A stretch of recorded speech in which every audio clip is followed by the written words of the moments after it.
Thank you. Welcome everyone to Time for Reflection. Before the full council meeting today, this will be led by Karen Campbell, who's the writer in residence with our council as part of the creative arts project in our region, Atlas Pandemica. Karen has spoken to a number of our staff during the year and compiled a collection of fictional short stories, which is published last month, and she's here to share her experiences with us. Over to you, Karen. Thank you. Thank you very much. I'm not sure I'll ever say that's not my job again. Of all the words I gathered during my time as writer in residence, that's the phrase that sticks. Firstly, thank you very much for inviting me to speak to you today. As Elaine said, my name is Karen Campbell. I'm a writer, and from August to December last year, I was your writer in residence at Dumfries and Galloway Council to chart the initial response to COVID and how this was impacting on staff. And at the outset, I'd like to say a huge thank you to the council for hosting this residency, for the Communities Directorate in particular for facilitating it, but also to everyone across the council who supported this project in any way, and of course to the staff who were generous enough to trust me with their stories. As Elaine said, the residency was part of a region-wide arts programme called Atlas Pandemica, funded by the Scottish Government's Supporting Communities Fund and led by the Stove in Dumfries. As writer in residence, my job has been to talk to staff about how the pandemic's affected them personally, in their jobs and in the communities they serve. Using a mix of video messaging, virtual meetings, staff blogs and phone chats, I tried to capture a range of experiences from as wide a variety of jobs as possible, and then fictionalise them. Blending fact with fiction allowed me to do what writers do, and basically be a magpie, collecting, shaping and weaving disparate fragments to tell a wider truth. Writing short stories rather than a report has allowed me to respond creatively, to sometimes stitch 2 or 3 stories together, to add snatches of local history, landmarks, news, views, themes, and distill them into the essence, or the spirit, perhaps, of what people, your people, have told me life's been like for them, both on the front line and behind the scenes. It's also allowed staff to talk openly and honestly to me, without worrying about seeing their own names in print. But if you're out there, you know who you are. This residency has been a way of documenting an unprecedented part of history. But as an ex-council officer myself, albeit with Glasgow, I know personally what it's like working in a local authority, even at the best of times, let alone during a pandemic. Often we just put our heads down, roll up our sleeves and rush from one crisis to the next, with scant time for reflection. And that can be exhausting and demoralising too. So I wanted to give staff a space to pause for breath, to consider what they've been working through and how it was affecting them, as well as the magnitude of change they've been experiencing. We can't underestimate the pace of it too. Things were shifting so quickly during my residency that what we thought was the beginning of the end actually turned into a second wave. So staff that thought they were preparing for recovery had to regroup and change direction. And this has been happening and fluctuating throughout. Of course, this project has been an artistic, not a scientific endeavour, so I can only write about the folk that got in touch with me. Even so, common themes have definitely arisen, and I'd like to briefly illustrate a few of these with some extracts from the stories. Almost everyone I spoke to felt they'd become advocates for the communities in which they live, but also ambassadors for the council within those communities, whether that's due to the rural nature of our region, the existing bonds of resilience with everyone, no matter who they are, mucking in to get these things done. The pandemic appears to have strengthened that sense of connection and investment in the places we live and work in. Extract from In the Loop. 2,500 boxes distributed by 30 volunteers, and they've all been marvellous. So have the council, actually. Yeah, folk may say she's biased, but she's not. She's just seasoned and pragmatic. Those shielding teams that sprang up overnight, well, they didn't. They were forged by clever bosses who knew just where to reach out and what to pull in. Find old hands, for example, that had worked in the old resilience teams, making new links from old. Her job is fine and difficult and so rewarding, and it makes her very proud. But she fits it round her other job, this, tending her community. As well as becoming ambassadors for the council, the go-to point of contact for advice, irrespective of what service they actually worked for, some staff reported with not a bit of surprise and pleasure that they'd become a symbol of appreciation for council efforts to keep key services running in these trying times. Extract from Stars in Their Eyes. I read the note. Boys, thank you for still working in these conditions. I hate to think what it would have been like if our rubbish wasn't cleared all the time, on top of everything else. A huge cheer to you all, a grateful resident. Be safe and take care. Standing there in the soft, easy sun, I feel my throat go a wee bit tight. And then it happens, the clapping. We look back down the street and there's a lady leaning out her window and another one at her door and an old couple on the front path, all applauding us, just like they do on the telly every Thursday. My cheeks grow hot. But see Brian, he's lapping it up, does that same daft bow he does at the depot. Then I see the wee boy who'd been playing in his garden. He's coming up the street, carrying a toy car. As he gets closer, I hold up my hand. You need to keep your distance, wee man. I know, he whispers. He lays his toy on the ground. It's a chunky orange bin lorry. This is for you. Another common theme, similar to barriers between council and community breaking down, was the sense that boundaries and silos were blurring inside the council too, with staff adapting and redeploying as required, sometimes working across various service areas, working remotely, or even taking on entirely new roles. Often, this seemed to heighten that sense of being part of a collective, a feeling that no matter where you work in the council, you're part of a bigger whole. And while home working was definitely a boon to some, it engendered a real sense of isolation and lack of confidence in others. But overall, it did seem to lead to a general and greater appreciation of the workplace community. There was all sorts of innovations, people having meetings outdoors when it was allowed, socially distanced, having walking phone meetings. I've even heard of virtual Christmas jumper days online. But people really went that extra mile to keep those bonds for all that they weren't together. Outside the council too, particularly at the start of the crisis, when, for example, getting food to the vulnerable was just an emergency priority, staff were forced to develop new, dynamic and collaborative ways of working. So we had our geographically based cells forming, where the council, community groups, third sector, health partners and so on operated together in local hubs to just get the job done, whatever that job might be.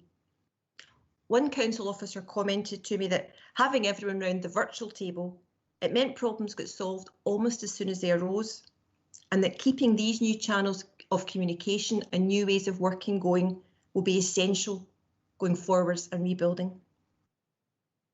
Extract from Winter is Coming. You are realising all the time that this will happen with or without you, that communities will grow and protect and shelter and provide. It dawns on you that it's their turn to matter, and it's your job to hold hands and steer and shepherd, to gather and steward and open up the box, to burst the bubbles and unlock doors and let folks soar if they want to. Suddenly you understand why we call them services and what it is to serve. You don't believe you'd have coped without your colleagues, all of them, from the council and beyond. You realise how those spokes have flexed and latticed, how they've woven organically until one day you think, actually, we're not a hub at all. We're a plant. Here, we're planted here. We're a tree with roots and branches. Some are full of leaves.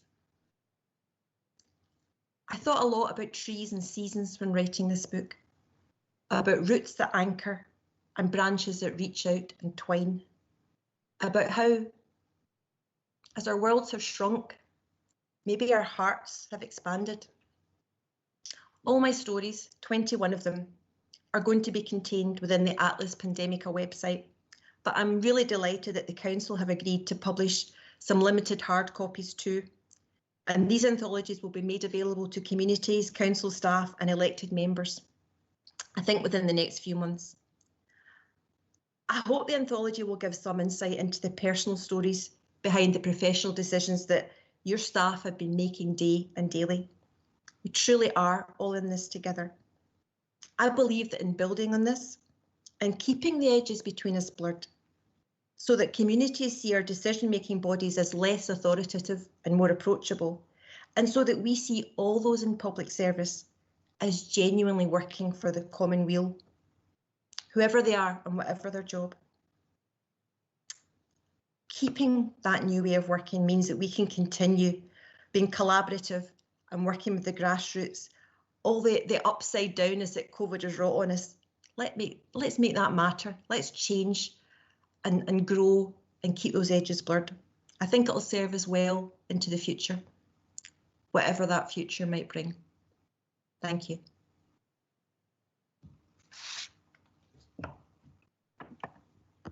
Thank you very much, Karen. I got a lot of feedback on this, which is not boding well for the future, but that's better. Thanks very much, Karen. Very much look forward to reading your anthology, and I think your time for reflection is very pertinent to some of the matters we're going to be discussing today, so thank you very much for that. Can I say to all members that we now need to log out of this meeting, because this is a separate meeting, and join the full council meeting. See you in a couple of minutes.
Good morning, members, and welcome to this meeting of Full Council.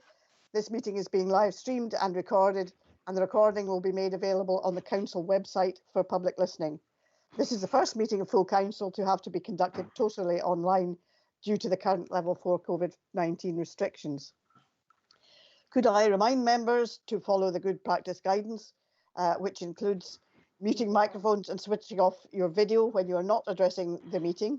I will try and remember to do so also, so people don't need to watch me during the entire meeting. And I may remind you if you forget to switch off your microphone and your video, and somebody's got their microphone on at the moment because I can hear it. Please do not do anything on camera which you would not do in the council hall. Inappropriate behaviour could lead to suspension under Standing Order 10.1.4. So let's try to avoid comparison with Handford Parish Council. Should you wish to contribute to any item, you should write speak in the Teams chat function and you will be invited to speak in order. Should your question or issue have been raised by a previous speaker, please withdraw your request so that we deal with the business as efficiently as possible. And please don't use the hand function on this occasion because it's difficult to monitor who put their hand up first. Please use the speak function instead. Please ensure that for complete transparency, there is no material posted in the chat function, which is in fact a contribution to the debate and should therefore be shared in the discussion. The usual standing orders apply, including that any votes will be undertaken by roll call. If any member has to leave the meeting for any reason, can I remind you either to leave the Teams meeting for that period of time or to write leave in the Teams chat function and then join when you rejoin the meeting. This will allow us to record member presence and ensure that the meeting is quorate at all times. I should be grateful if contributions are focused on areas where clarification is required by a member before determining their position or to propose an alternative to a recommendation in a report. If necessary, we will have a 30-minute recess after item 12. Before turning to the substantive agenda we have to consider today, I wanted to take the opportunity to reflect back on what has been an unprecedented period for Dumfries and Galloway, the UK, and ultimately the entire globe. When Council held a special meeting on the 20th of March last year to consider temporary arrangements for decision making, few of us envisaged that nearly a year later we would be holding meetings completely remotely, and that what had seemed alien requirements to socially distance, wear face coverings, to sanitise surfaces regularly and repeatedly wash our hands for at least 20 seconds would have become to some extent normalised. The national and especially the local efforts of council staff, the NHS, volunteers, organisations and communities to get us to a place where we have renewed optimism about life being able to, hopefully fairly soon, begin returning to something which we are more familiar with as being normal, have been awe-inspiring. Without the collective will to protect and support our communities, the outlook would have been much bleaker. I was saddened, as people across the UK were, to learn of the death earlier this month of Captain Sir Tom Moore, who had done so much to lift spirits and raise almost £40 million for charities over the course of the summer. He is one of the over 121,000 casualties in the UK to COVID, including 137 residents of Dumfries and Galloway who have died with COVID-19 on their death certificate. I hope we can aspire to the optimism of Sir Tom and the countless unsung heroes across the UK, and especially our region, that better times are now in sight, albeit still, unfortunately, quite remote. If we can proceed to item 1, and I'd like to welcome our new Head of Governance and Legal to his first meeting of full Council. And Vlad, can you provide the sederunt and any apologies, please? Yes, thank you, Leader. I can confirm that we have no apologies received from councillors, and at the start of the meeting we have a few absences. Councillor Campbell, Councillor English, Councillor James and Councillor Ronnie, and accordingly we have 39 members that are present via Teams with no apologies. Thanks very much, Vlad. I confirm my agreement to the participation of all members, as we are all participating remotely. And can I ask if any members have a declaration of interest they wish to make? I just had a message there saying that David Inglis is actually in the meeting. Malcolm, sorry, Councillor Johnson, I'll say it. give you everybody their Sunday titles. Councillor Johnston, Malcolm Johnston. Thank you, Leader. Just to declare an interest in item number 7 due to business dealings with the post office operator. I will leave the meeting at that point. Thanks. And I've also got apologies from Councillor Dougie Campbell to be recorded. Okay. Right. If we can now proceed to agenda item 3, which is the minute of the meeting of the 17th. Sorry, Councillor James is also with us. If you can put that in the recording. Can we proceed to item 3, which is the minute of the meeting of the 17th of December 2020, and can we approve the meetings of that, the minutes of that meeting? Are we content to approve the minutes? Unless somebody indicates that they're not, I shall take silence as assent. Great. Okay, thank you. Agenda item 4 is a COVID-19 response renew. Can we call it renewal? I'm a bit of a stickler for grammar. I'd like to see 3 nouns rather than 2 nouns and a verb. So can we call it the response renewal and recovery update and enhanced reporting arrangements? This report sets out for elected members consideration, planning and decision-making arrangements for effective ongoing response to the COVID-19 pandemic and the development of an enhanced reporting arrangements through the establishment of a response renewal and recovery subcommittee.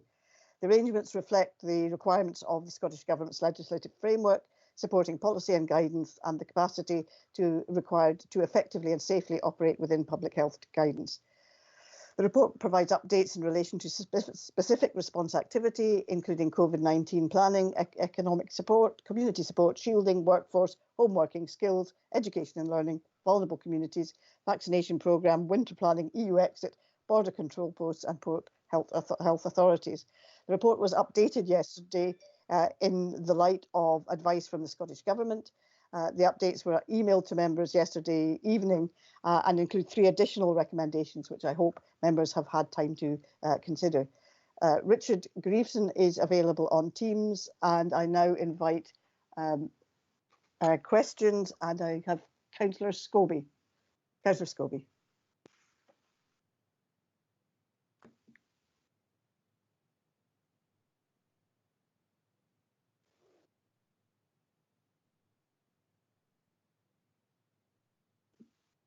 Councillor Scobie, I can't hear you. I don't know if anybody else can, but I don't seem to be able to hear you. No, we can't hear you. In his headphones, I don't know how to work them. You're working them now. Thanks, Chair. Oh, modern technology. Anyway, Chair, and hopefully we will soon be getting out of this and be able to meet again rather than this virtual way. But anyway, Chair, I just wondered if you would oblige me, please, on the back of the extra submission yesterday, the email that we received from Nick Evans in terms of a submission to be in by the 23rd. I did table an emergency motion, and I just, on the back of the time constraints for responses both to the Scottish Government on STRP2 Phase 1 and the Union's connectivity review, if you would take the motion today, the emergency motion, as an emergency motion on the same principles as we received yesterday. And I'm not entirely sure when the responses have to be in by the Union's review, but I would imagine it's pretty soon. If you will not oblige me, then would you give me an indication when you will take the motion?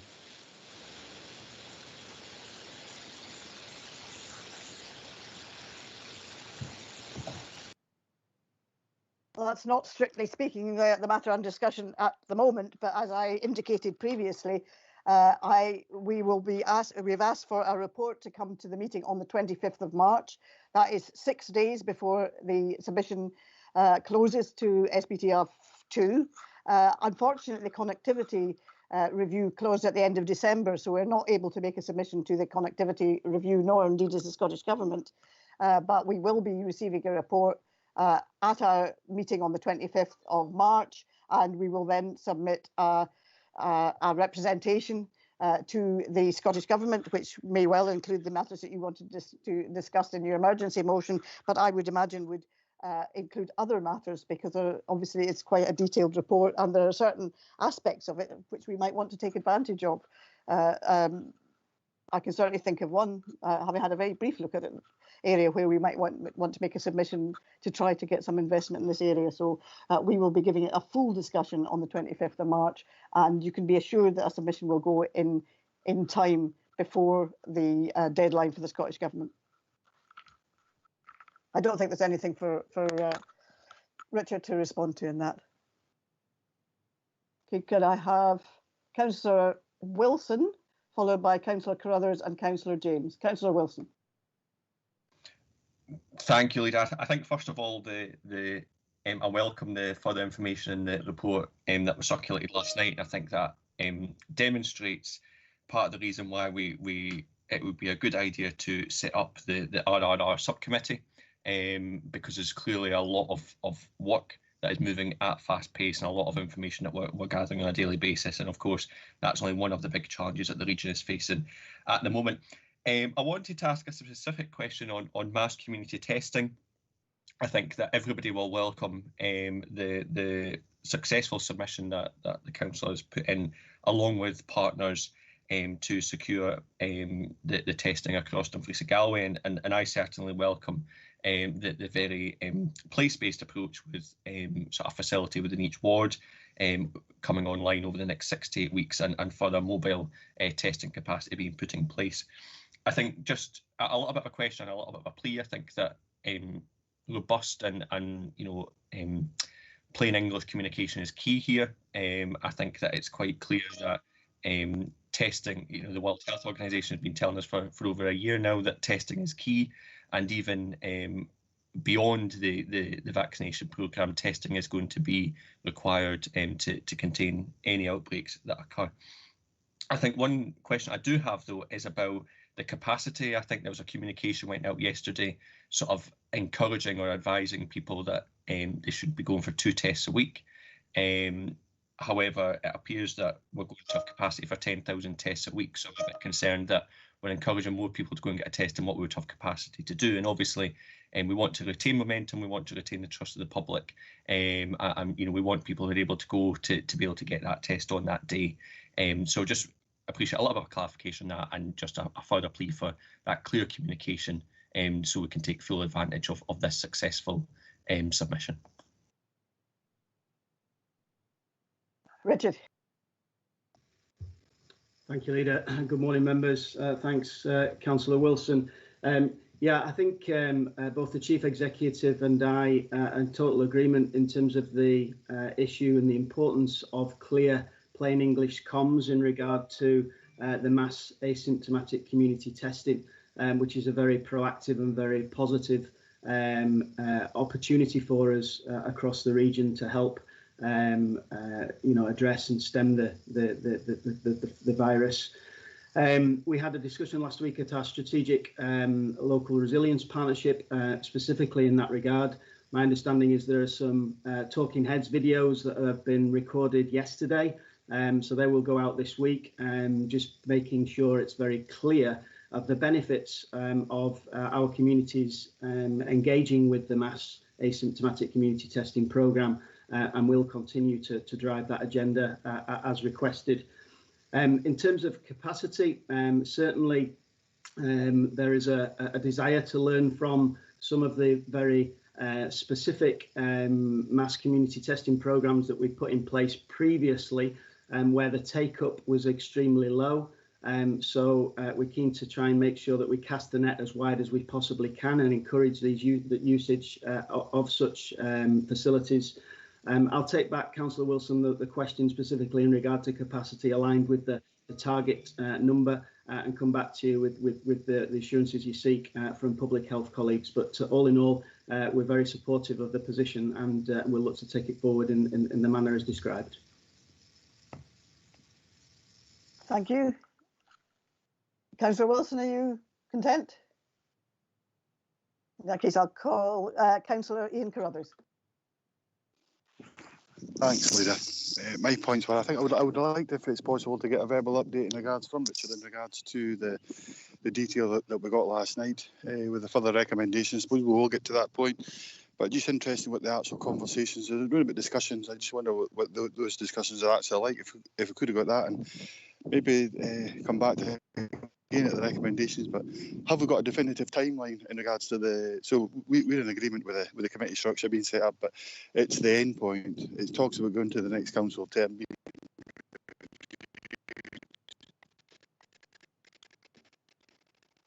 This has recommendations. Councillor Carruthers in the middle there.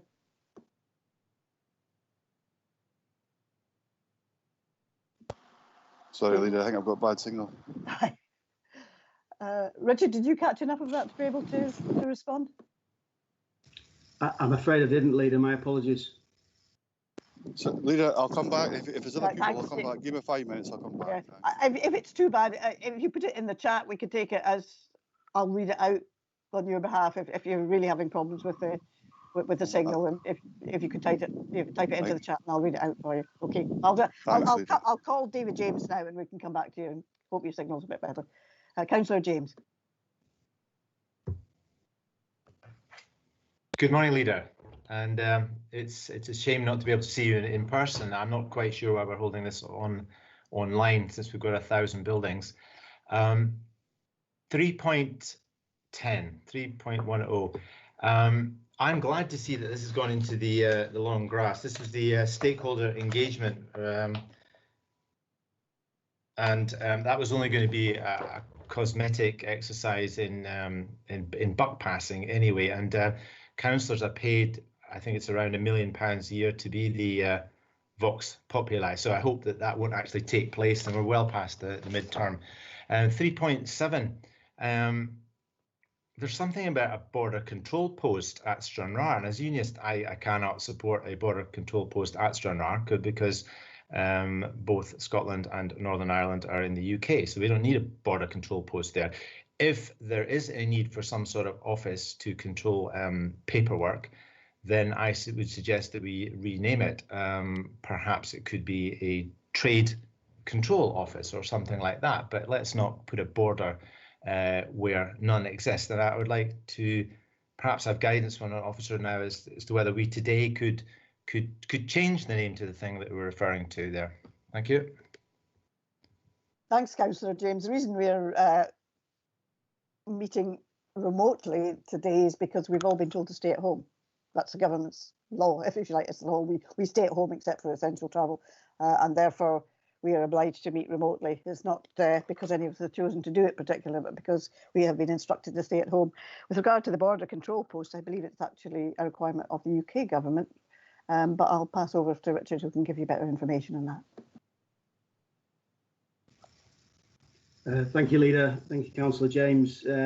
Yeah, I mean, the new rules for importing animal products, high-risk food and feed not of animal origin into GB, into Great Britain from EU will take effect in a phased process, and certainly the ports receiving these products are required to be designated as border control posts by the competent authority, which in Scotland is the Food Standard Scotland or Scottish Government, and the local authority will then become the Port Health Authority. So Scottish Government have confirmed that they've initiated the designation process, and this is still ongoing at this time. Leader, if I could just comment on that. We frequently kick back when we don't like something, and the people of Dumfries and Galloway want to stay in the UK. We don't want a border post there. And can we in some way kick back to the authorities that are saying that we have to have a border control post there? Because it's inappropriate for us. I think this is more really to do with the agreement between the UK government and the EU rather than anything to do with Scottish independence. This is actually a requirement because of the Brexit agreement. And I don't really know that we can do anything very much about that as a council. Okay, thank you. I'll pass over to Richard. It's one of the salami slices. Thank you. Okay, I'll try and get Ian Carruthers back and hope his signal. Should be better now, Leader. Can you hear me? Yes, I can hear you. Excellent, thanks. Sorry about that. It was struggling at that time at my actual location. It was 2 points, Richard. One was about the time frame in regards to the team. So we as a group, we've had a good discussion about the committee, the team, how it structures, so on and so forth. But there's no real end point to it. So it does talk in the report certainly about to the end of this term, and then there'll be a review. So maybe it might be even when we get to recommendations, we need to look at that. But we thought, again, so I suppose as part of a question really to yourself, Richard, and that part was you would expect it would be concluded by getting into the next council. Would that be a right assumption to make? That's one question. The other was in regards to the further information we got yesterday, Leader. I wonder if Richard could have just give us a verbal update in regards to that. So we've got it. It's in particular about the ongoing discussions. I'd quite really like to understand exactly what's being said there. We've got a verbal update actually. Sorry, we've got a written update, but I'd like to hear if there's anything could be added to that to make it a bit more clearer what's been said. Richard? Thank you, Leader. Thank you, Councillor Crothers. In terms of the work of the Triple R team, obviously we have embarked and been focused very much upon our response to the pandemic. As members are aware, we're now starting to focus a little bit on Renew following First Minister's announcements earlier this week, and corporate management team are very much driving that agenda across the council. I think as we get to then into the recovery agenda, I think that's an area of work that is well documented, is likely to take a significant period of time.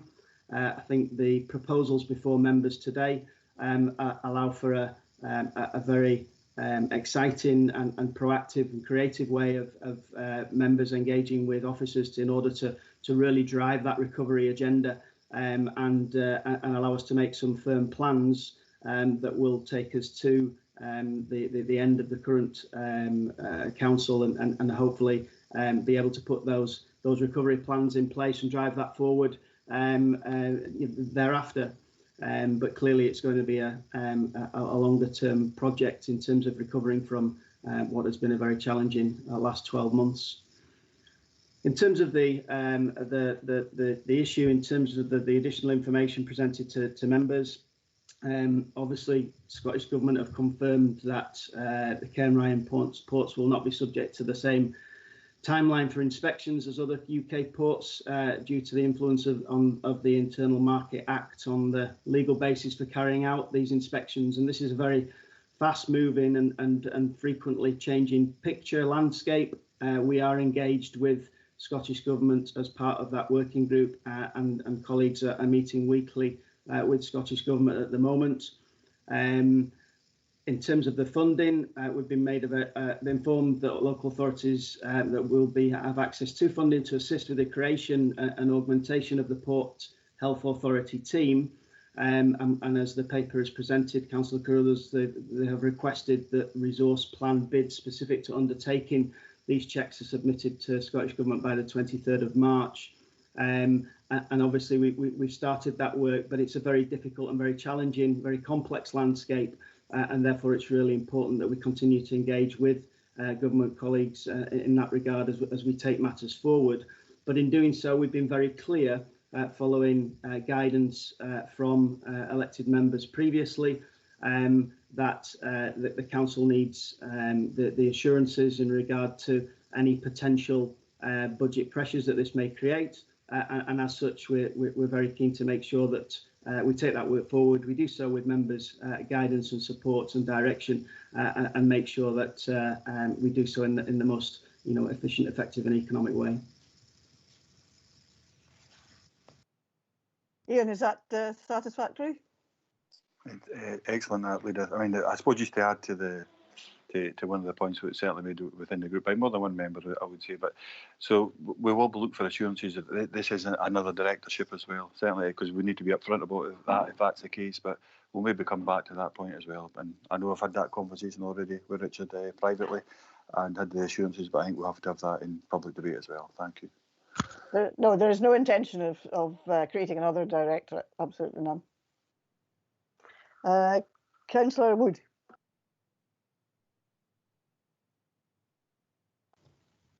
Thank you, Leader. Like Councillor James, and with regards to the border control, is there the possibility that we're creating duplication as there's already a border control in Belfast? And the other point I would like to raise as well under 3.9.1 on page 33, and that is where they're talking about all of the experience that the things that they've realised that they've done differently. Could you expand and elaborate on what things actually means? Just so that we get an understanding that both officers and elected members know exactly what changes we have found to be of benefit to the council in the future. Thanks, Richard. Yeah, thank you, Leader. Thank you, Councillor Wood. No, in answer to the first question, no, it doesn't duplicate what we have in Belfast. We need a border control point in both directions, so to speak, and we're very much governed by UK government in that regard in terms of the agreement that has been reached, as the Leader mentioned previously. In terms of what we've done differently, I think across the council we've required to work differently as we're doing indeed today in terms of the digital agenda. As well as the impact of those different ways that we've had to work in terms of the climate change agenda. And I think that it's vitally important that we engage with our communities, we engage with members, we learn where we have had to do things differently through the digitisation agenda and or through the way that we've worked, that we assess that and we look to see where we can look to sustain a different way of working, where that is agreed to be better and where there are opportunities to provide more enhanced and more efficient services in that regard. But certainly they're the type of things that we'll look to develop and to test and to engage upon in terms of moving forward potentially in more creative and innovative ways of delivering better services to our communities. Would it be possible through yourself, Leader, to ask Richard if it's in any way possible to have a more detailed breakdown of exactly how or what these things are? Because even with what you've described, it doesn't come over to me as being particularly engaging as such and informative. So it would be helpful from my point of view, and it might be helpful from other people's point of view, other elected members' point of view, if we could get a proper breakdown and detailed output from that. Richard. Yeah, thank you, Leader. Thank you, Councillor Wood.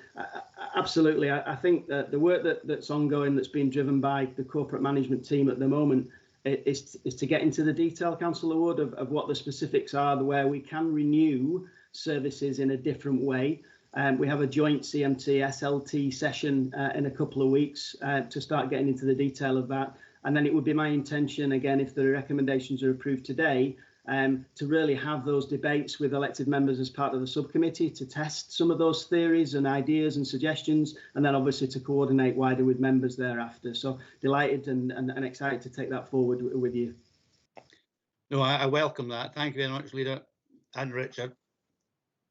Thank you. I've got Councillor Hagman, followed by Councillor Brodie, Councillor McCammon and Councillor Surtees still on the list. So I'll hand over to Councillor Hagman. Thank you, Leader, and good morning, everyone. Richard, this is a huge report. Thank you very much for pulling it all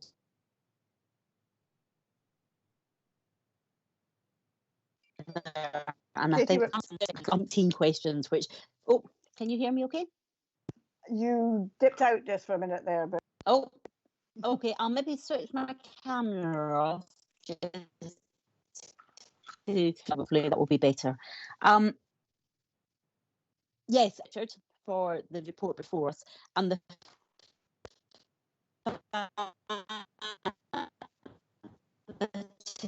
cover so to give us the opportunity to really focus in on the. I've got a few questions if I can just run through them.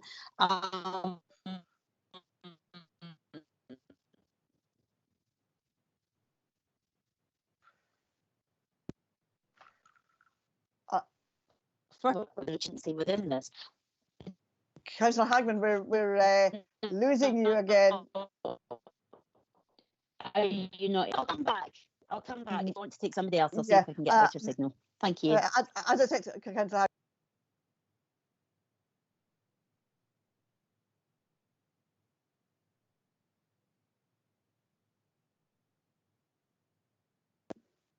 Okay, well, I'll go to Councillor Brodie and we'll come back to Councillor Hagman. Thanks, Leader. On the question of recovery for businesses and future regeneration of our communities, we were spending quite a lot of resources on short-term work to support businesses. I think a lot of staff resources are going into making sure that businesses have short-term funding from the government grants, etc. So that's really important. But I think even more important for the recovery is that we've got robust plans for regenerating Dumfries and Galloway, and I'm worried that we've taken off key staff from regeneration work to do this work, and therefore we're not going to be in a place to have robust plans to tap into funds like the town centre government's town centre regeneration fund to maximise the support we get from SOCI, and also if communities want to tap into the Borderlands Place project, they will have to have robust plans in place, robust business cases in place, and the projects across the community are looking for the support. Looking to our own patch in Annandale South, we've had a double blow of pennies 2 years ago, and also we'll have the effects of COVID. But for the last year, we've basically had very little or no support from our regeneration team because they've been assigned to other projects.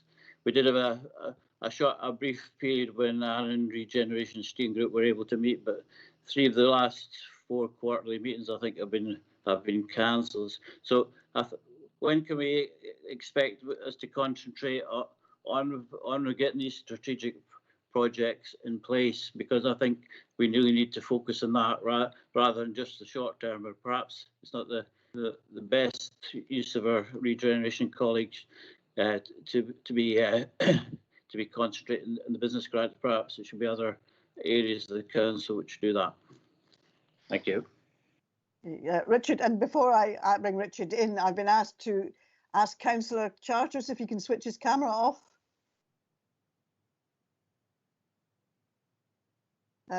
Richard. Yeah, thank you, Leader. Thanks, Councillor Brodie. Clearly, in terms of the business grant process, as members are aware, it's a really important and critical piece of work that we're required to redirect resource to ensure we can respond quickly and promptly as possible to support local communities, local businesses in the current challenges they face.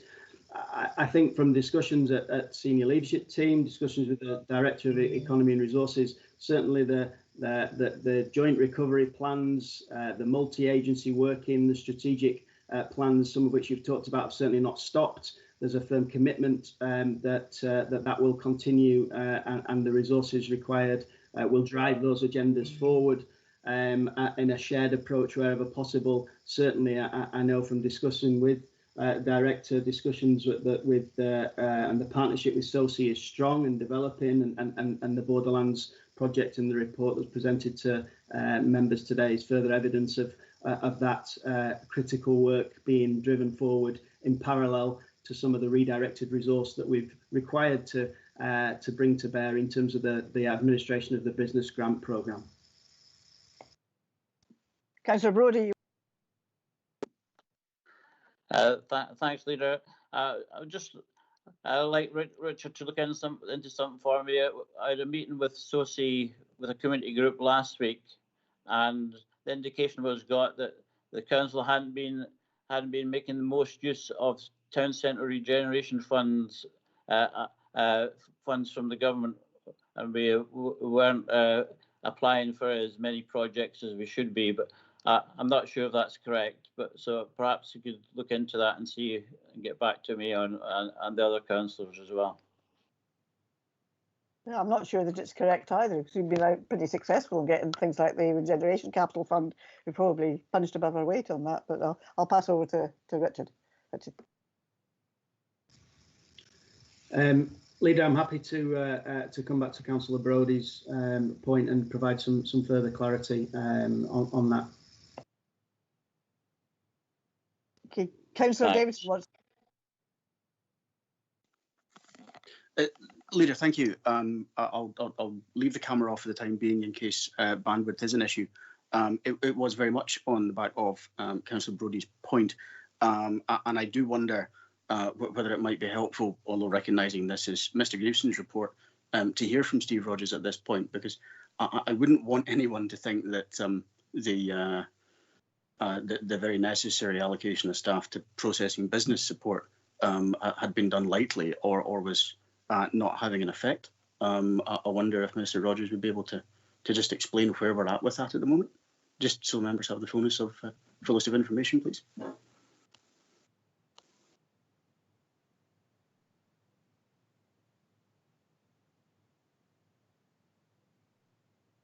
Sorry, is there anybody who can provide? Yes, David Gardner here.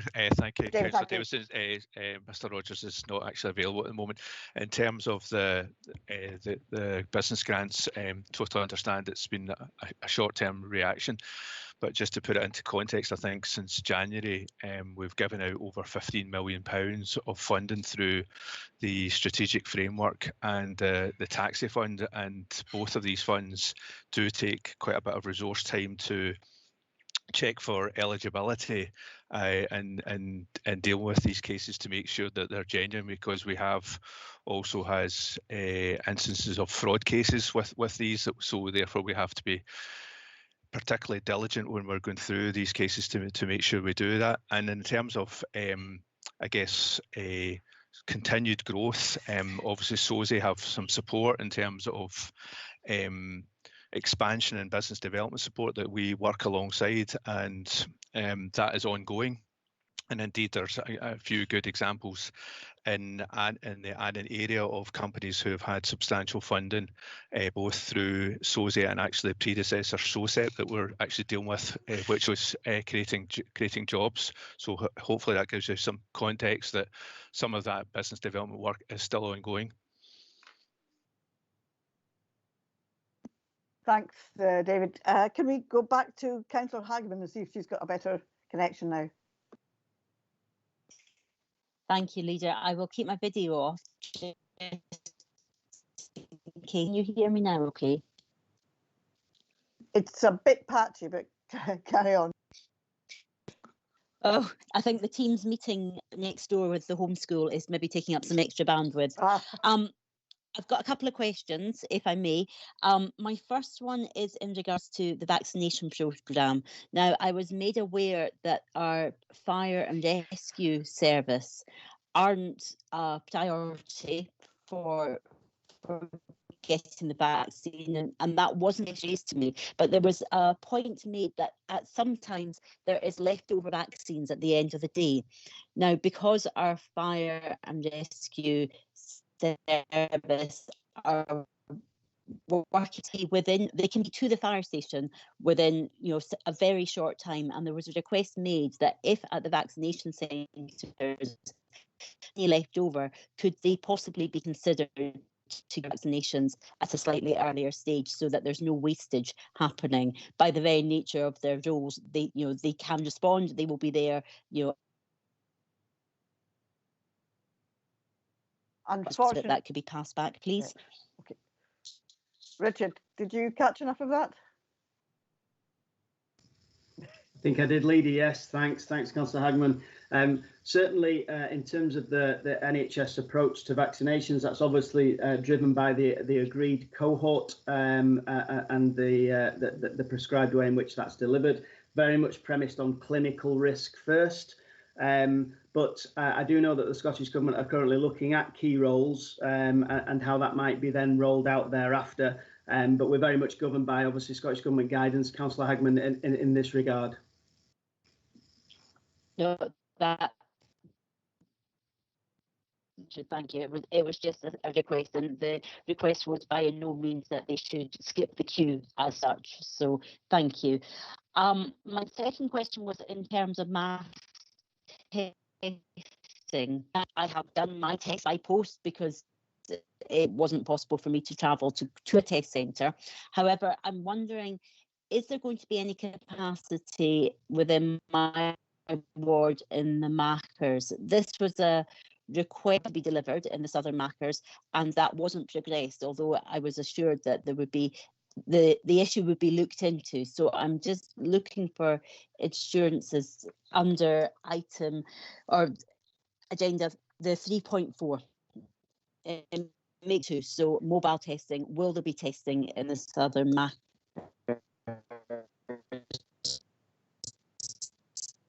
Richard. An update on the support for all the business. Richard. Thank you, Leader. Yes, Councillor Hagman, there certainly will be testing in those areas. That'll be a subsequent phase, but certainly the mobile testing units will be deployed right the way across the region and including the Mackers area. Thank you, Richard. We've now got Councillor McCammon, followed by Councillor Surtees, Councillor Scobie, Councillor McComb, Councillor Hislop and Councillor Marshall. So Councillor McCammon. Thank you, Leader. I'll keep this brief. Good morning. Hi, Richard, and thank you very much for the very hefty report.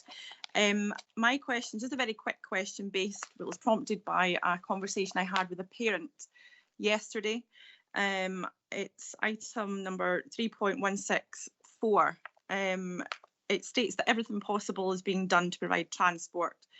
It's quite a vague statement. I just wondered if you could elaborate and possibly detail what everything possible is, please. Ta. Richard? Yeah, thanks, Leader. Thank you, Councillor. Certainly, our transport colleagues are engaged with schools, with the education management team and with schools directly to ensure that there is the most, I guess, efficient and effective way of developing the transport requirements is administered and delivered. It's very complex, obviously, given the different numbers of pupils across the region and the very specific nature of parts. Schools that have got a small number of individuals attending them, so it's difficult to balance all needs. But where there are specific individual cases, then I know they are being looked at case by case, and we will endeavour to do whatever we can to make sure that we're providing that support through the education management team and through Douglas's case specifically, or team specifically. If there are individual issues that members are being made aware of, then please feed the field, feed them through, and we'll obviously do our best to make sure that they're picked up by the team as well. Thank you. Is that sufficient, Councillor McCammon? Yeah, I might take it offline with Richard, but thank you. Thank you. Councillor Surtees. Thank you, Leader, and good morning, everybody. Thanks a lot, Richard, for this report, and I think this has been a very helpful discussion so far. What I'm going to just bring up briefly is, although I know that the border control issue is not directly within our control or gift, I would, however, like to make sure that there's a huge amount of conversation about that in the Stranraer Rins area, as you can imagine, and I would appreciate if we could get regular updates about what's happening. My concerns are mainly around consultation with the community as much as is reasonable and possible, but information is power, isn't it? And I would really encourage open communication, please. My concerns are also that we involve local people if there are any jobs available. So when you're in those meetings, if we can be pushing the local economy and the local workforce, that would be much appreciated and very important. Richard. Thank you, Councillor Surtees. To provide you with those assurances, we've absolutely stressed to government the importance of communication and consultation. The leader and deputy leader have made that specific ask as well, and I will ensure that through my team that communication, consultation with the local members and indeed the local community is absolutely of paramount importance and is delivered. So I absolutely share and agree with your sentiment and your comments. Thank you. Councillor Scobie.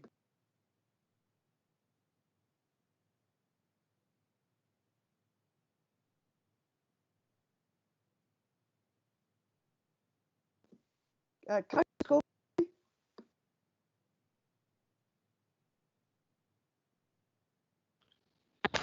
I don't know what's wrong with this machine, but I think it's no very satisfactory, and the audio today has been very poor for some of us anyway, and I think I'm still facing. Can you hear me now? Good.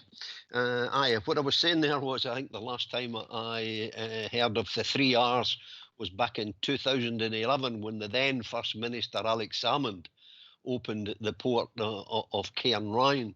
And he said he would deliver on road, rail and regeneration, and he failed abysmally on all 3. So I hope we have, and I'm sure we will, have better success than what the First Minister of the time had then. So I welcome the 3 Rs on this occasion, and hopefully we'll have some success.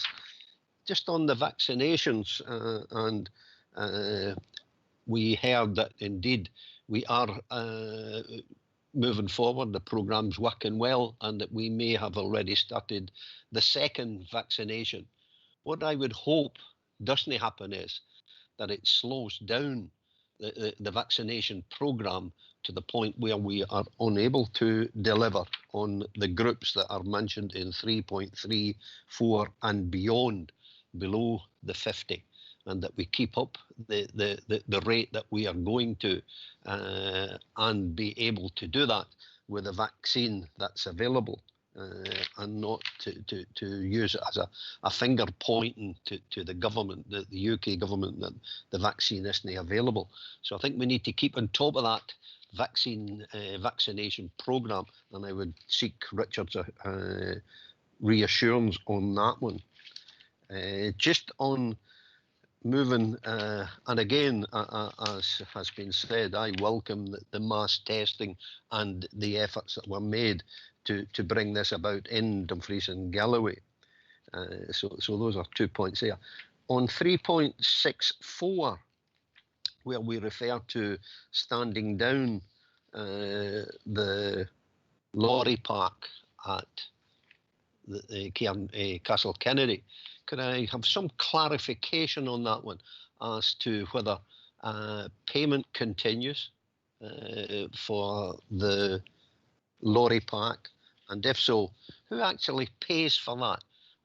And is it the council that contributes towards that, or Scottish Government or the UK Government? Could I just have some clarification as who is responsible for the payment of that lorry park? Again, and Rosa's referred to it, I would hope that we are pushing ahead and making as much representation as possible. I know in 3.77 that the leader and deputy leader has met with Mike Russell And if the leader and deputy leader could give us any indication whether indeed the port of the ferry terminal at Stranraer is a favourable site for the border control point, irrespective of what we call it, then that would bring that ferry, the land there, into good use. If I could have answers on those ones, please. Before I bring Richard in, I was just to say that we did have the meeting with Mike Russell. He didn't commit himself to any particular site, but he did commit to working with the council to take it forward. So although he didn't express any preference for a particular site, he didn't rule it out either, and we obviously made the case that that was the council's preferred site. I'll hand over to Richard.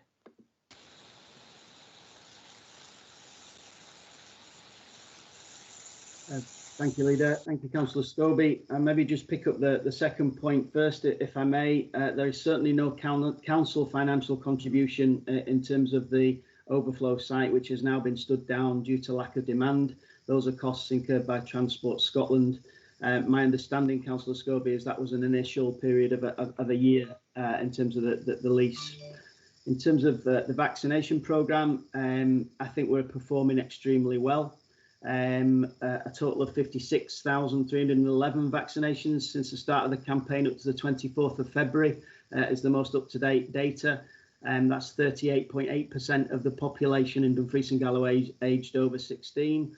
The Scottish average is 27.64%. So we're about 10% above the Scottish average in terms of our performance to date. So performing very well. Clearly, the access to the vaccinations to the vaccine has fluctuated, but at the moment we're ahead of the game. I know Jeff Ace's commitment is that we remain so. So hopefully that will give Councillor Scobie the sort of assurances that he needs that we're actually performing well, and there's a commitment that that will continue. Thank you. Councillor Scobie, does that satisfy you?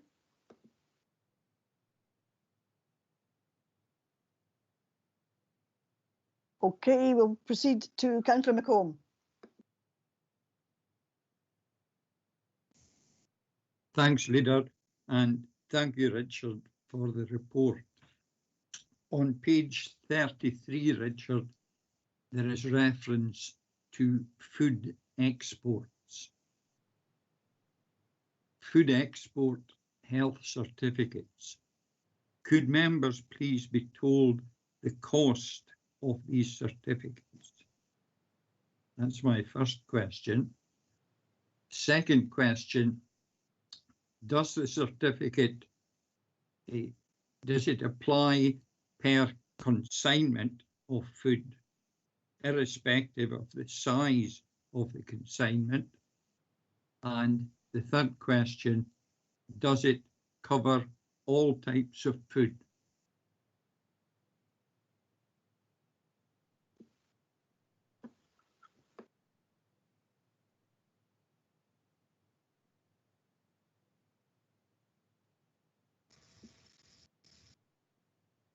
Richard, can you respond to Councillor McComb? Thanks, Leader. Thank you, Councillor McComb. I'm sorry to say I don't have that technical data knowledge to hand, but I'm happy to take on all of those questions and obviously respond and provide the full list of information once I've spoken to colleagues in that regard. My apologies. Thank you. And could that information be made available to all members, please? Thanks, Richard.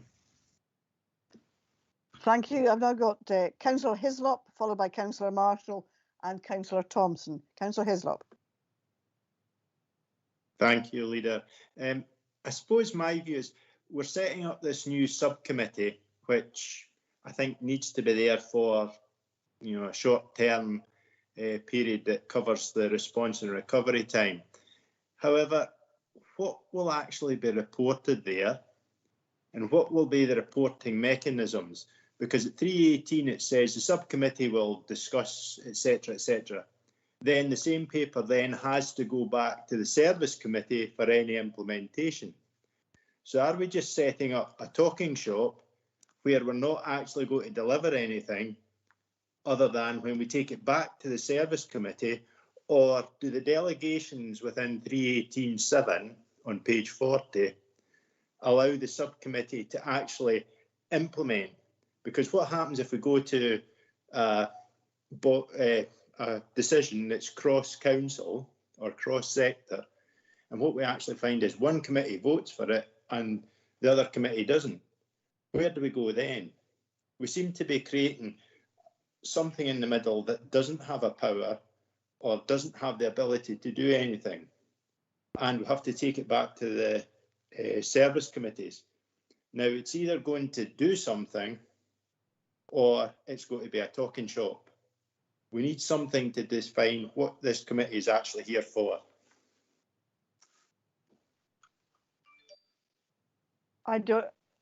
Richard, do you want to take that, or maybe it would be better taken by Vlad as its governance? Happy to be guided by Vlad, leader. I think all I would say in response to Councillor Hislop is that in the terms of the discussion we had earlier today and the opportunity for corporate management team to now start developing really quite creative and innovative ways of renewing activities and functions, the opportunity to engage with members at an early stage to seek their guidance, support, input, and direction, I think is the main goal for me in terms of the subcommittee. And I think we refer to a paper light approach, whereby we will allow for that discussion and that debate that can help really shape and influence, as I say, those innovative and creative ways of working differently in the future. But I'll pass over to Vlad re-delegations leader. Thank you.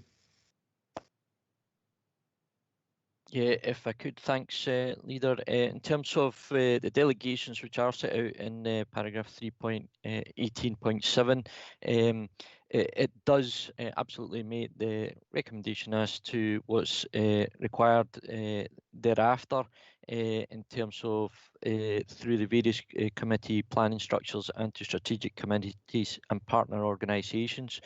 But it will be the main and initial committee for reporting of the RRR remits, and I think that is quite clear within that last bullet point.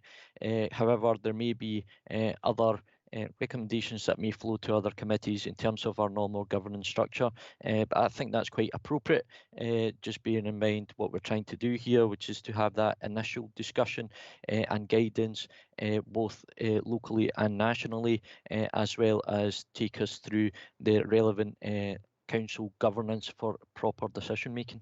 I hope that assists. Thank you, Councillor Hislop. Chair, does that mean that we're getting a cabinet system now where everything's taken to this subcommittee and then it's ratified by the various committees back to full council? Is that what we're talking about? Because if it's all coming here with no decision making, why are we not calling it a working group like we do with other things?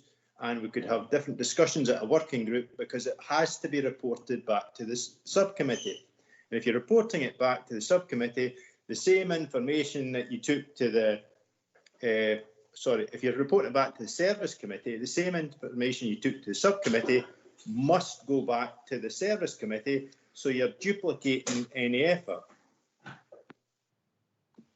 Well, I got slightly lost in your logic there, Councillor Hislop, but I can assure you we are not setting up a cabinet system. You know, if that happens in the next council, that will be for that council to take that decision, but we are not setting up a cabinet system in this administration, okay?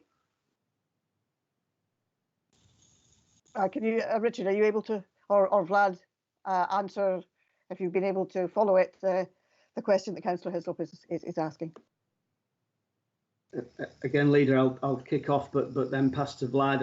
As I say, I think for me, the opportunity around cross-service discussion is critical. I think that we talked about the response and recovery as being a sort of medium and long-term challenge for us. And I think the requirement to look at that as a council corporately is critical, and not specifically within each individual directorate. And this forum provides a place for those discussions to happen. But Vlad? Yeah, I wouldn't want to add anything more than what both Richard and I have said, Leader. I think this is the focus is quite clear, and the governance is set out within that paragraph. It's not a cabinet system, as you have already stated, Leader. So I don't really have anything more to contribute at this point. Thanks, Richard and Vlad. I've got Councillor Marshall, Councillor Thompson, Councillor Ian Carruthers, Councillor Wilson and Councillor Drysdale on the list. And I think after that we should proceed with recommendations. Okay, Councillor Marshall. Thank you, Leader. Just a couple of comments. I think the first one is right at the very start of this report. It was just to kind of address another throwaway comment by Councillor James that because we have hundreds of empty rooms at the council, then we should all be meeting in them, and meetings like this shouldn't be taking place. I'm afraid that's probably not going to happen for a long time, if ever again. I think the whole of the UK, both the private and the public sector, have realised that there is now a smarter working agenda. And if it's better for the environment and it saves the council funding, then these meetings might continue in a hybrid with members who can or want to attend meetings, but then others that want to do it remotely can do so. So I think there is a piece of work that the council will be doing on this, but there's a lot of learning to be taken from what's happened in the last year. On the second point, it's in relation to Councillor Brodie. Like himself, I wasn't happy with the fact that we, like economic regeneration forums that are operating across the region had to be cancelled. But when you're provided with the fullest of information, and I think it's very important that the priority has to be ensuring that our SMEs survive through this pandemic, and if the resources required to apply that to the funding applications and also the large amount of due diligence that's required in checking through all these applications, then that has to be for the time being. I am assured though, and I'm looking at Richard, that is constantly being reviewed, so that, if there is a chance to actually go back to reformulating these groups and have these meetings, and then that will happen. But I think as well, there's only a certain amount of staff you can't train, or it takes a while to train people to kind of go through these applications, particularly with the due diligence is needed with actually allocating these funds. Thanks, Councillor Marshall. Richard? Yeah, thanks, Leader. Thanks, Councillor Marshall. Yes, I can confirm that Strategic Leadership Team do receive a daily workforce matrix where we are able to look at the redirected staff and resource and ensure that it continues to be appropriate. And obviously, we will continue to flex where need arises. But yes, it's under daily review, Councillor Marshall. Thanks, Richard. Councillor Thompson, followed by Councillor Ian Carruthers. Councillor Thompson. Thank you, Leader. I mean, many of the questions I would have had have been already covered. It's actually to do with the recent paper that we got and about our role as a harbour authority. Obviously, there's been a number of pieces of work ongoing where we've tried to get a harbour revision order concluded, etc. And it's really just to see, I'm a substitute, I should say, for the Harbour Subcommittee, so I'm not a full member, but I do keep abreast of these things. So it's really just to see what impact recent events will have on our role and responsibilities as Harbour Authority in terms of how we report traffic and sort of business through our ports and harbours, as it were. So I think there was a kind of I think it's a type of reporting that relates to customs and sort of security that harbour authorities are obliged to undertake, which is kind of on hold, obviously, because things have been still being worked on. But it would be good to either see that coming up at the next harbour subcommittee in terms of what impact these recent events will have on our roles and responsibilities, and what changes we may or may not need to make, just to get that assurance or the clarity around that. So if there's any detail we have at the moment, that'd be helpful, or if there's a commitment to have that come to a future Harbour Subcommittee meeting. Thank you. Okay, Richard, I don't know whether this would be something for Vlad to take up rather than yourself. Or... Yeah, thanks, Leader. I'm by no means an expert in specific matters, but I do believe that the Port Health Authority is different from the Harbour Authority, and therefore there should be no impact, I don't believe, on our functions and responsibilities in that regard.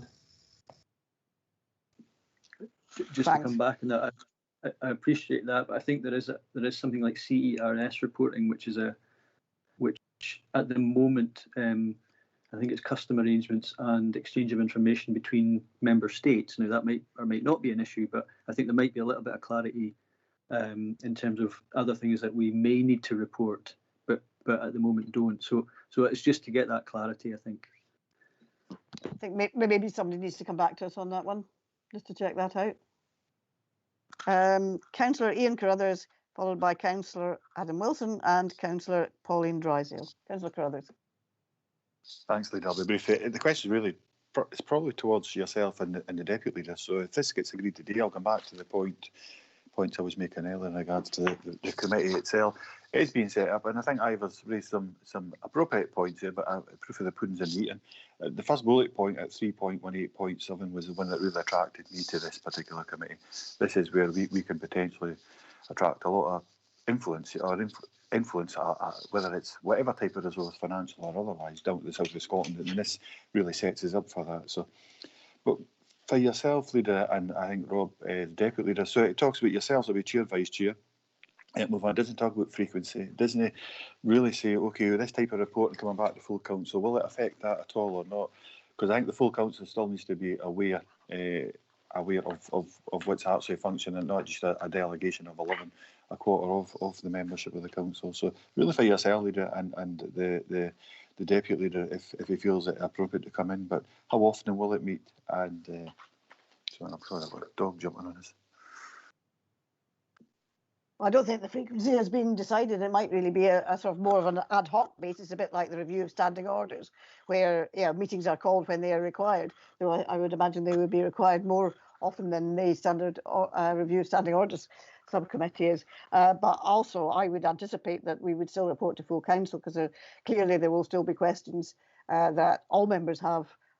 This is just an opportunity for a group to discuss in greater detail certain aspects of particularly renewal and recovery, and to get that longer, have a bit of space to discuss that in greater detail. But it wouldn't substitute in any way for reporting to full council. I don't know if Rob has anything to say on that as well. Well, no, I am inclined to agree with you, Leader. I think that the frequency of the meetings will be determined by the work of the committee as it develops. And it will also be determined by the pace at which the process of restarting normal activity itself actually develops. At the moment, we have an indicative timescale. Indeed, the day after it was announced, there were suggestions that if the data looked particularly encouraging, that timescale could potentially be accelerated in some respects. So some of the work that we will want to look at through this subcommittee will necessarily be determined by external factors that are determined on a national basis, and while we would hope to influence, are clearly not within our direct control. So in some respects, that factor I think will be really quite critical in determining how regularly we meet. But would simply add that observation, I think, to what you've said, Leader. Thank you. Thanks, Rob. Does that satisfy you, Councillor Carruthers? It does, Leader. The only comment I would make is I feel reassured by that. It's very similar thoughts to myself, but I think we need to get up and running as soon as we can, so it can get on with the job that it's set up to do. Agreed. Councillor Wilson. Thanks, Leader. It's not the first time in the last couple of years that I think Ivor Hislop has thought that a cabinet system is being set up, and it didn't happen last time, and it's certainly not happening this time. So I'm glad that you've clarified that. I think for me, in terms of setting up this RRT subcommittee, that there's two primary considerations. First of all, is that things have changed dramatically since December. unfortunately, in some respects, we've went 5 steps back, but in other respects, we've went 5 steps forward. I think that there is a recognition across the council that our response and recovery is going to be over a much longer timescale than what we possibly envisaged 11 months ago. For me, we set up an RRR team, which was the right thing to do. We've had reports to every full council, but actually we probably haven't really reflected it within the committee cycle, whereas actually setting up this RRR subcommittee will allow us to essentially recognise that within the committee delegations. And I think, as we've seen today, there are issues that are arising with COVID and with EU exit that really actually do merit a lot more member scrutiny. And I would hope that members join me in welcoming an additional opportunity for that member scrutiny and engagement on some of these key issues. I think there's been a little bit of debate today on particularly the additional recommendations that have came in. But I think that this is just the beginning. There's going to be much more over the coming months, and the deputy leaders just referred to the sort of COVID framework. I'm sure that all members will want our council to have a clear position on that and to lobby in respect of that. I think the second consideration is that I'm sure we all want a strong recovery. We all want as many jobs to be saved and subsequently created. We all want as many businesses to be saved and hopefully subsequently new businesses created. And that is going to require the council to work across departments, across committees. But it's not the first time that we've done that. I think the transformation programme demonstrated to us that we were able to have the FPT committee take that sort of cross-council piece of work, but refer it to full council and to service committees when required. So I'm not in the least bit concerned about the delegation. I think we've proven that we can sort of do some cross-council work and respect delegations. And I'm sure that the members on the subcommittee, I'm sure that members of full council and members of service committees will ensure that does follow. But we need to have that opportunity to scrutinise the RRR team, to feed into COVID and leave it and EU exit developments, but also to start to consider what that recovery looks like, because that recovery phase is going to take some time, and will still be in some phase of COVID response due to the need to manage outbreaks and possible vaccination boosters on a yearly basis. Thanks. I think probably more of an explanation of the reasons why we should be agreeing to the recommendations from Councillor Wilson, but I'll offer Richard the opportunity to respond to anything that Adam has said there. Thank you, Leader. Nothing significantly to add to that. I think Councillor Wilson has summed it up perfectly in terms of the opportunities, the role, the responsibilities, and hopefully look forward to working with members in that regard.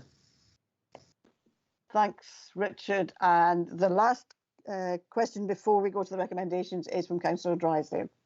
Thank you, Leader. Thanks.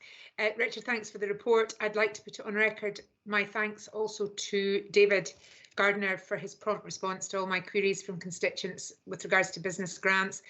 Richard, I don't know if he's still there, but is it possible for us to get an update as councillors? I don't want to waste time during this meeting as to how the discretionary fund is panning out. I know it went live on the 15th of February, and I haven't so far seen any updates, and a few constituents and business owners, which is hugely important going forward at the moment, as we all know, are just feeling a little bit stressed out. So if there was some way of communicating with us as to how that was going from David or yourselves and the team, I'd be very grateful. Thanks, Chair. Thanks, Richard. Thanks, Pauline. Is that something that could be done? Councillor Murray, it's David Gardner here, so I'm happy to feedback. Thank you very much, Councillor Drysdale, for your positive feedback. The discretionary fund, as you know, went live on the 16th of the month, and we've received around about 600 applications, which we're now currently working our way through.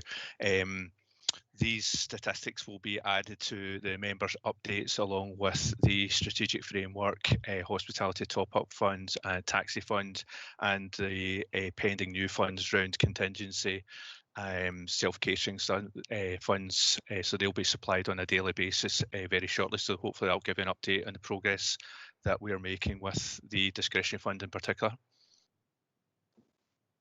That's super. Thank you very much. Thanks, Chair. Thanks, and thanks, David. David, I just wondered if you could advise about the bed and breakfast grants for people who have council tax, because Sure. my understanding was that actually hadn't gone live yet, because we were, I just wondered, have we had the guidance from the Scottish Government yet on that one? Certainly, Councillor Murray. No, the Scottish Government obviously have that on their website as being live, I think, on the 15th of February, but there has been delays to that because they're looking at broadening out that particular scheme, because there was a previous scheme run by Visit Scotland, which also supported bed and breakfast, and they're looking to amalgamate that. So we're waiting for a finalisation, hopefully maybe by the beginning of next week, and as soon as we get that, then obviously that will go live. Thanks, David. Yes, it just I was, because the Scottish Government said it was live. There have been a number of businesses who have been agitating because they haven't heard from us yet.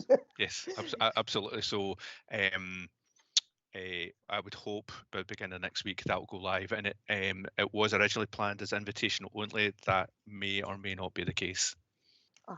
Thanks. That's also one of the questions I've had. Thank you. Okay. Can we progress now to consider the recommendations? The first one being that we considered establishing the new standing subcommittee, which I think we've done. And are we happy to agree to amend the scheme of administration delegation to committees to provide for the establishment of a response renewal and recovery subcommittee? Anybody otherwise minded?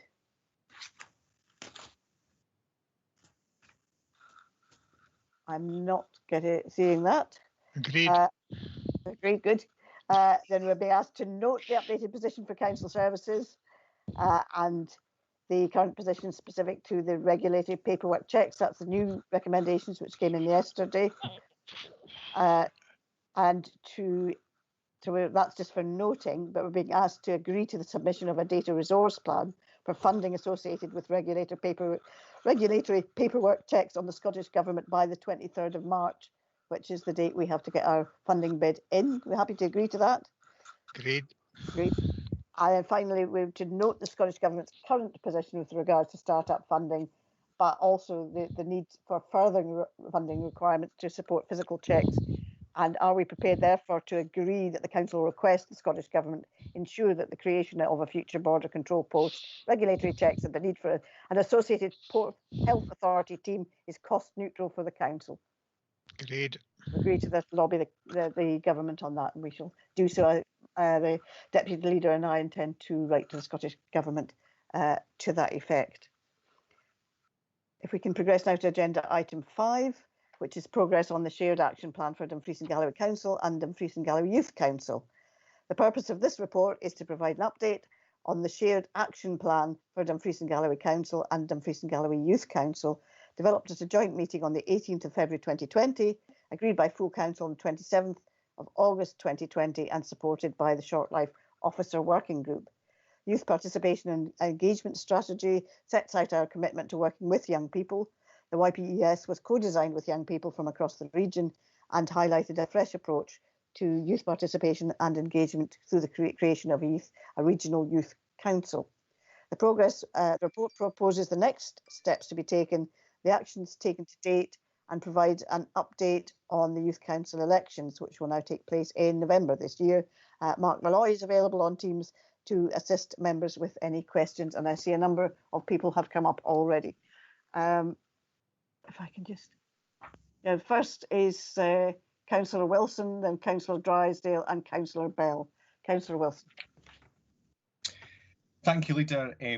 I had the opportunity to speak to members of the Youth Council earlier this morning on this report, and was pleased that on the whole they welcome the progress that's been made despite the COVID pandemic. I think, a point made in the previous item by Dick Brodie was about obviously the sort of reallocation of staff on regeneration, and of course we've seen that across the council, and that's obviously impacted on the progress of this report. I think one thing that would be useful is a number of these decisions are delegated, and I think what would be useful is for directors of each of the service, directors of each of the directorates to actually meet with members of the Youth Council on some of these actions. I think that, you know, compared to where we were last February, there is some change, and I think that actually, while there are a number of long-term actions and things that will take a bit of time to work through, we are doing work, either doing it anyway or as a result of COVID, on some of these areas, such as transport, such as leisure facilities, that there's an opportunity for us to use the Youth Council and make sure that young people's voices are heard. So I think that would be quite a good action if that was able to be taken forward. And I think that actually, you know, now that I'm pleased that we've set up the RRR subcommittee, I think that there's a number of recovery items that the RRR subcommittee might consider in the future, and I think that hearing directly from the Youth Council would also be a good way to go forward, in addition to the joint meeting later this year, to make sure that actually we have voices not just from young people but from across all of Dumfries and Galloway on what our recovery looks like, and I think that would be a positive development over the next coming months. Thanks, Mark. Yeah, thanks, Leader, and thanks, Councillor Wilson. Yeah, I will take your suggestion forward with the relevant service directors and also link in with the Chief Officer for restarting recovery regarding your suggestion in relation to COVID. Thanks, Councillor Wilson. No, that excellent. Cheers. Thanks, Councillor. And I hope I didn't say Drysdale by mistake. I meant Councillor Driver. Yeah, you did say Drysdale, Chair, but that's fine. I'm happy to be, you know, involved with Councillor Drysdale at any time. She's very supportive of the actions that I do in my armed forces role, and I really appreciate what she does for us. Just a couple of questions, please, Mark, on the actions, in particular one, and it's the learner drivers using council vehicles. And of course, in the appendix, it says on page 52, unfortunately, this action is not viable or deliverable due to, and it gives a number of reasons for that. Now, in the past, we have held, you know, young driver schemes at Chapel Cross and things like that. So just because the council cannot do that, is there any action taken forward for something similar like that to be region-wide? Because I think there will be appropriate funding available for, you know, the young driver scheme if we can get the funding for that. I just don't like the idea that the potential of young people are missing out of employment because they can't get a driving license, or we can't do something to, you know, help and assist in that particular way. Mark. Thanks, Leader. Thanks, Councillor Driver. Within Appendix 1, where it says we can't take it forward, that's in specific relation to the use of council vehicles for the use of learner drivers, and we've done quite significant work with the fleet manager around exploring if that was at all possible. But the reassurance I can give is that just last week we agreed through the Road Safety Partnership the rollout of a range of young drivers programmes across all 4 areas of Dumfries and Galloway from Easter onwards, which will provide young drivers the opportunity to work their way through the theory aspects of it, the wider safety aspects, and also get practical experience using local driving instructors, which will also help put money back into the local economy and support those sole traders. So we're taking that forward, and again, that's something that around the wider work that we've always tried to progress, is that if we're not able to do it within the council, we've looked to how we can deliver that on a partnership basis to support young people across the region. That's great. Pleased to hear it's going forward that way. Thank you. Thanks, Archie. Councillor Graham Bell. Can you hear me, Leader? I can. Good morning. Good morning. An interesting report here. Obviously, you know, we had a youth council meeting, a full council there last year. I'm just wondering how far across the region we're reaching out to the youth council. I'm actually delighted to see some of the comments that come forward now. One of the questions I'd like to ask as well, obviously, how much is this costing the council, and how much officer time is involved with this? Obviously, this consultation, and is there any way we're working more with the voluntary sector? Mark.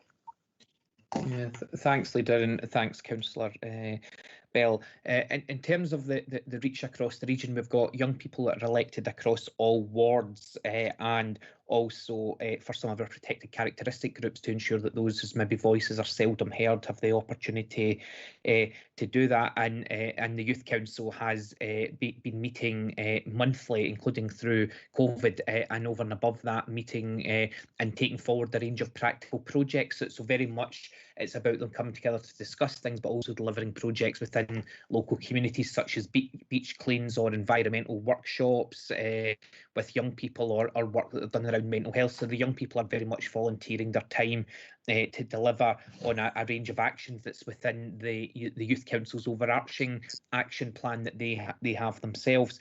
In terms of the costs of it, the costs are within our existing revenue budget for young people's services, because one of our priorities for that service, as was agreed in at SIPL committee a few years ago, is around youth participation and youth engagement.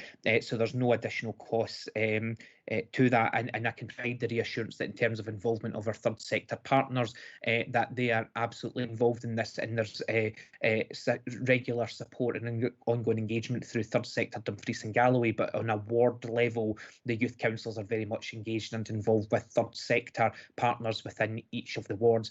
And actually, that's where a lot of the young people who stood for election came from. It wasn't just a council-led thing; it came from our third sector partners within young people's services across Dumfries and Galloway. Thank you. Thanks, Councillor Bell.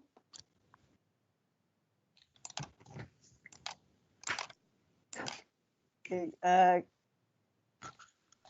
Councillor Hagman. Thank you, Leader. I'm hoping that you can hear me now. I've switched over devices, so hopefully you can. Heard and seen, Katie. Brilliant. That's great. Mark, thank you for bringing this report forward. And you know, I'm a huge advocate for empowering everybody across the region, and I think our youth council has the potential to be, you know, reaching our young people. I'm wondering, where are we, or when we get a report back, when we meet as a joint full council again, will we have some information back as to is our youth council achieving what we set out to achieve? Are young people across the region feeling empowered? I was looking back at the sort of timeline, and we sort of agreed to establish the Youth Council back in 2018, but this was referring back to a strategy from March 2016.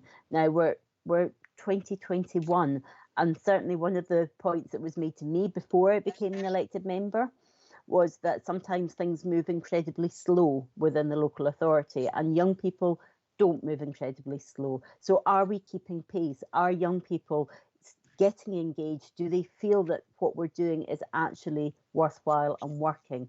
Because some of the actions, you know, I'm looking at the appendix, some of them say that they're long-term timescales. And how is that affecting the Youth Council? Are they feeling okay with this, or are they frustrated by it? And one of the points, and I raised this across committees, and I would raise it on behalf of this report here, it would be really useful to know, what does short term, medium term and long term mean? Can we get some indicative timescales for this?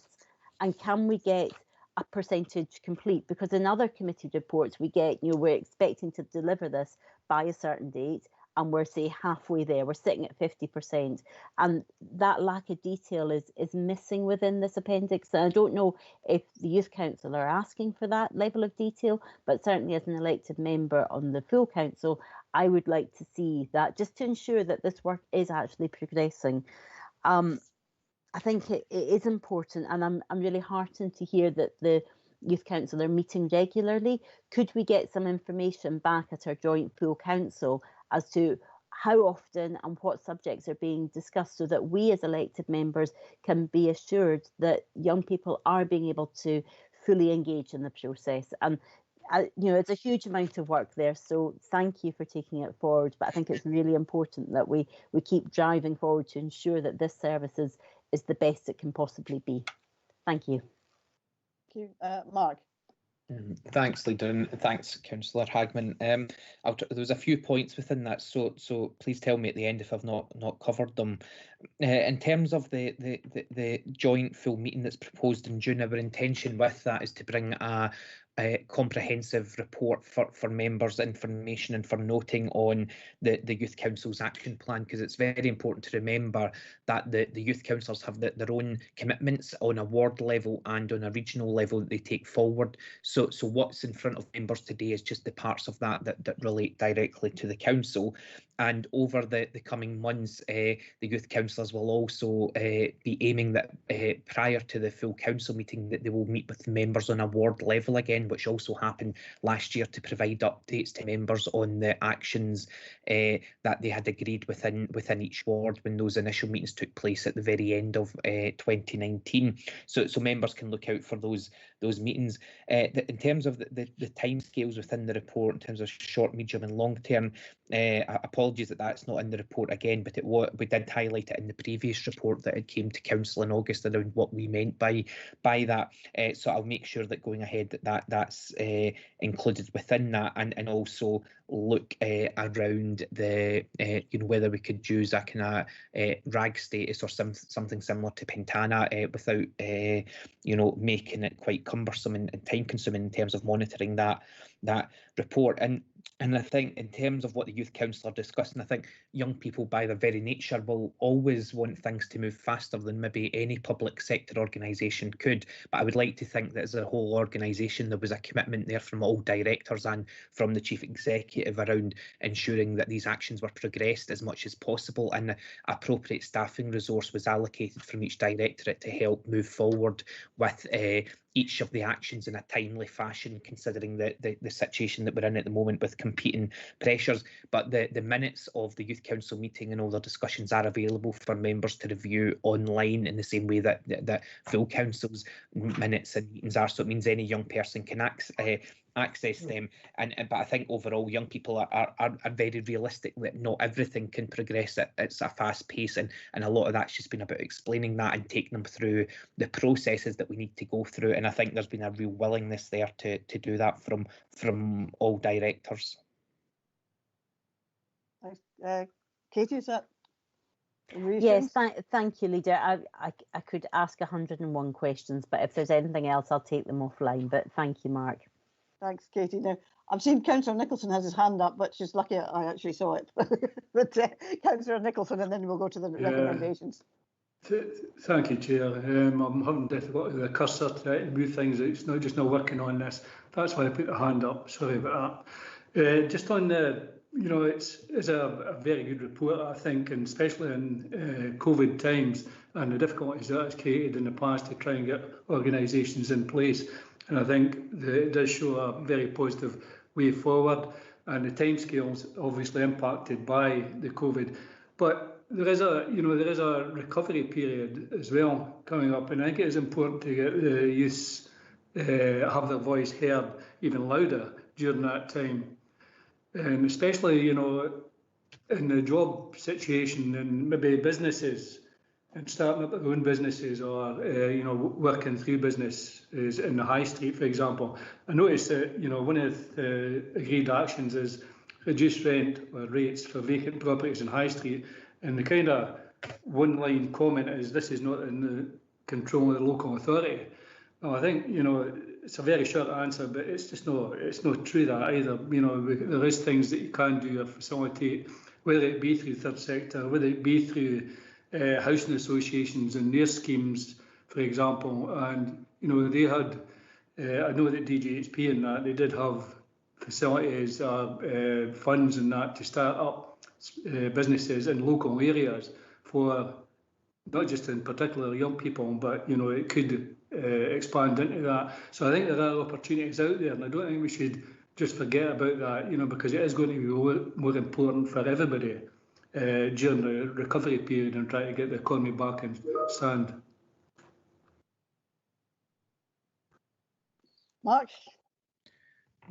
Thanks, Councillor Murray, and thanks, Councillor Nicholson.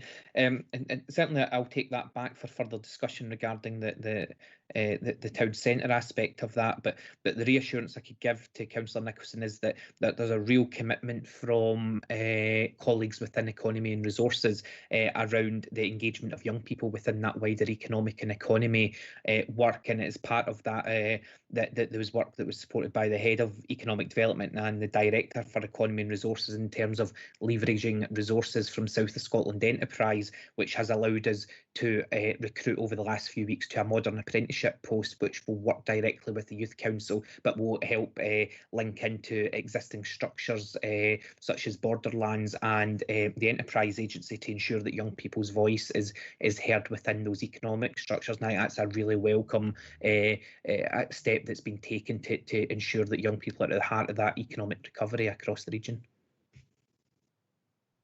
Thanks, Mark. Ronnie, is that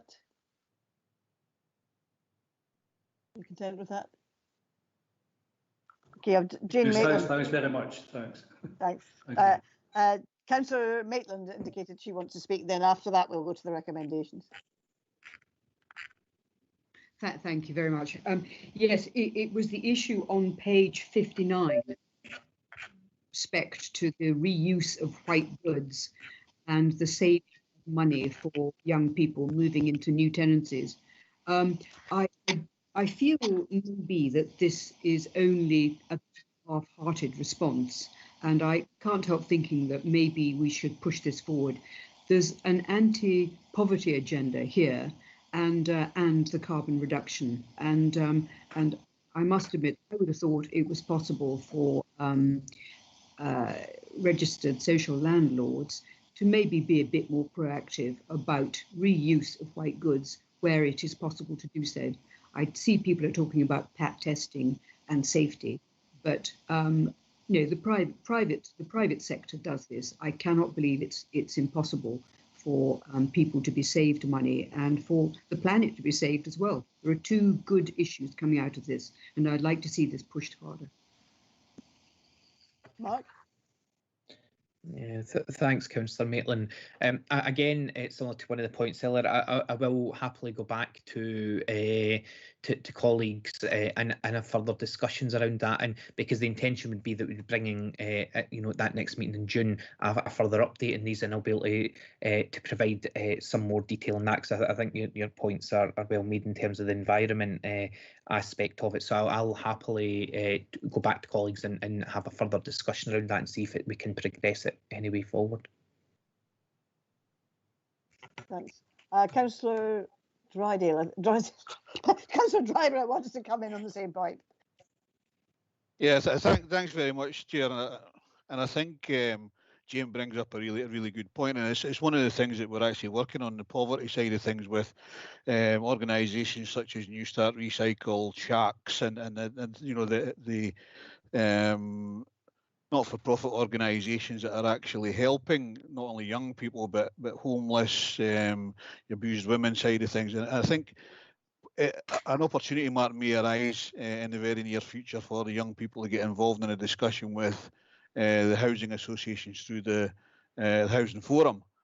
So I'll if it's all right with you, Chair, I would have a discussion offline with Mark on how we take that forward.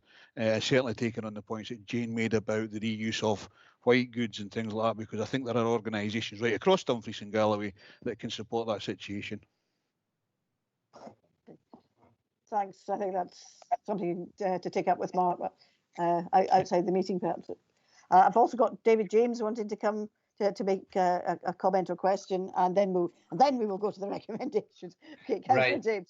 Thank you, Leader. I won't be long here. Just picking up on something that I think it was Councillor Dempster mentioned, and I'd like to ask the officer whether he thinks that the young people in our region really know about the schemes that are out there. I'm thinking of schemes like Kickstart and Young Persons Guarantee Scheme, which are somewhat difficult for employers to get their head around sometimes, but the Kickstart is more accessible than it was even a few weeks ago.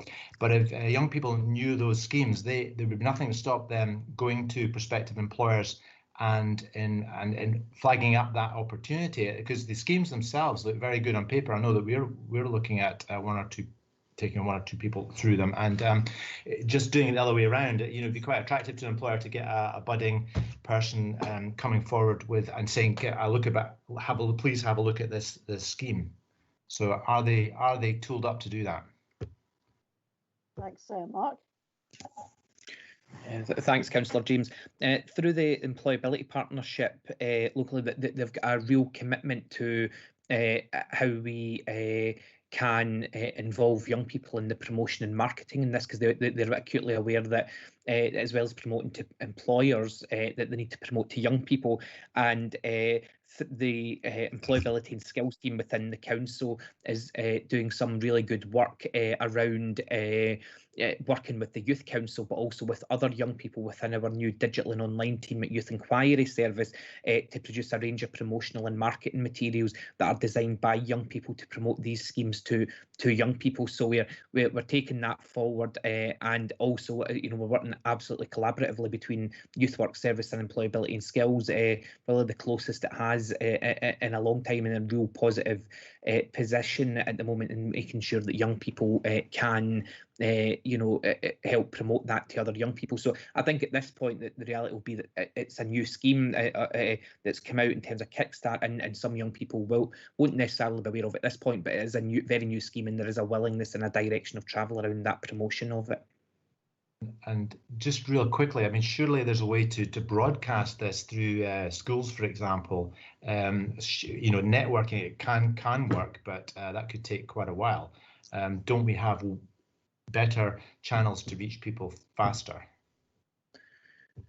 So we've got, as part of that plan, that the intention is that starting at the beginning of March, so literally in the next kind of 10 days, there's a range of work happening across the region with our third sector partners and with schools in terms of promoting these schemes. So that the assurance I can give the member is that that it is moving very quickly, and I think it is important that it's young people who are involved in the promotion and marketing of this, but it will be commencing in early March, and we'll use schools, third sector, online platforms, social media. It's a whole range of marketing and promotion techniques that will be used.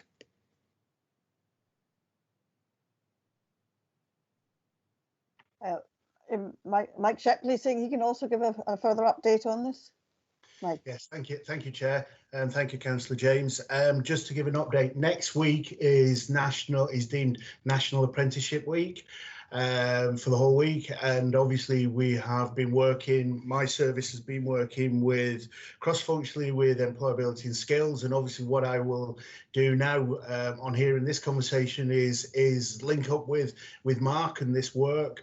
Obviously, we will be doing an awful lot through our communications unit in support of National Apprenticeship Week next week, and so yes, it is very much we are very much on the front foot. There's a lot of good work being done, and I appreciate if we're not reaching out, then we absolutely will take that on board.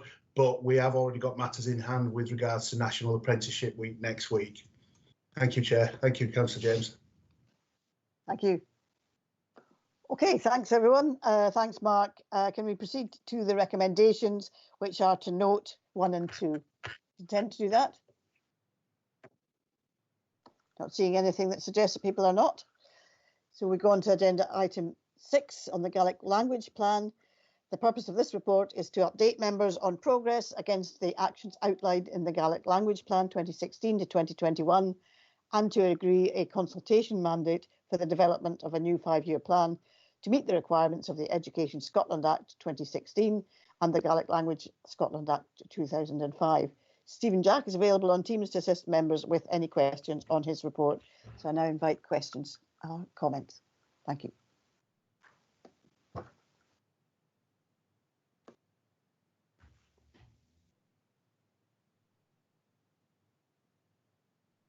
Right. I'm seeing now.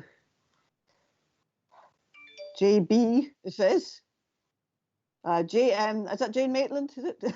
Or Jim McCall? I don't actually know who everybody is. It's Jane Maitland, followed by Graham Bell, Andrew Wood, and Adam, and Ivor Hislop. Okay, Jane Maitland, Councillor Maitland. Thank you, Leader. I think my views on Gaelic in this part of the world and expending an enormous amount of time and effort is probably well known. But what I would ask you and suggest to you is that I do think that we should be considering about improving skills and abilities in our own language. That's to say, Lowland Scots. And right across this region, we see interest, in fact, in young people's books being written in Lowland Scots. And all I would suggest at this point is if the council is minded to put in an email disclaimer in Gaelic, what I would suggest is that we put in an email disclaimer in Lowland Scots, because it would then also mean that we were fulfilling our requirements in terms of the Gaelic engagement and the plan that we were to do, but we'd also be seriously recognising the Lowland Scots, which in fact has far more impact and use across the south of Scotland currently and in day-to-day life, touches upon people's lives far more than Gaelic does here. I accept that in the north it's quite different, but in here it's Lowland Scots, and I think it would probably begin to engender some level of interest and possibly not just let the eyes glaze straight over something which I don't know about other members, but I can't remember the last time I looked at anything in Gaelic in disclaimers. So I leave that thought with you, members. Thanks. Stephen? Yeah, thanks, Leader. Well, obviously there's a statutory requirement linked to the Gaelic language plan, and it was a key action to put in a disclaimer, and we've tried to keep it as reasonable as possible in terms of proposing that that's optional. I'm happy to certainly consider Councillor Maitland's suggestion. I think it's something I would have to work with other colleagues out with this meeting to explore a little further. But I'd be happy to come back and advise at a later date on that. Thanks. I've now got Councillor Bell, then Councillor Wood, Councillor Hislop and Councillor James. Councillor Bell. Chair, can you hear me? Loud and You can hear me, Chair? Hello? Yes, yes, I can hear you. Obviously, what I'm picking up obviously is about this consultation that we are in a unionist area of south of Scotland, and Dumfries and Galloway is a unionist area. I don't see why we should be implementing it. I can understand there's been an act been made. It's been an act in Scottish Parliament has been made. What concerns me, there's more Polish speakers in Dumfries and Galloway, and we should be, as far as I'm concerned, we can't fill potholes in Dumfries and Galloway. We're implementing this plan. And what concerns me, we seem to be rubber stamping everything that comes from the Scottish Government down to the south of Scotland, to Dumfries and Galloway. I'm just wondering how much this consultation is costing the council and how much it costs to implement all these plans over the next period of years. So I just wonder what the costs are going to be. I think the first plan was cost neutral, but obviously there could be costs associated with drawing up a second plan. Stephen. Oh, thank you, Leader. Yes, you're correct. The agreement on the first plan was that it was to be cost neutral, and that's certainly the intention going forward. In terms of the planned consultation, the focus will be on an online survey and a selection of focus groups. Now, there's staff within the council that have those type of responsibilities already embedded in their posts. So certainly at the current time, we're not expecting there to be any cost over and above staff time that's already allocated to the task. Leader, I've nothing against people speaking Gaelic or Gaelic, or whatever you want to call it. I've nothing against people, if everybody is entitled to their views. But at the end of the day, as members of the public come forward to me the last time and forward to me recently are saying about it, it's just nothing but claptraps from the Scottish Government, and that's all I've got to say about it. It is also a legislative requirement, a statutory duty on the council, so we don't actually have a choice about not doing it. Councillor Wood.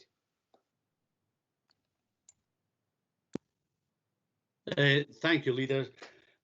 What I was going to say is that within the report, it does state that 50 members of staff did engage in tuition on Gaelic, and out of the 50, 49 completed it. I'm sure as a council that we are monitoring the outcomes, and I just wondered how often the 49 that have completed the course have actually used Gaelic for council business. I wouldn't imagine that very often. Stephen can maybe advise.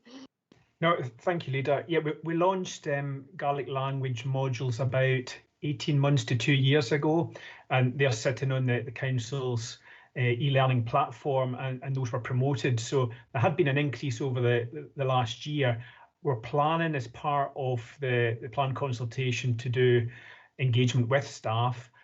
So I don't have the detail there today, but we could certainly follow up with those that have completed to do a bit of analysis on that if that was deemed useful.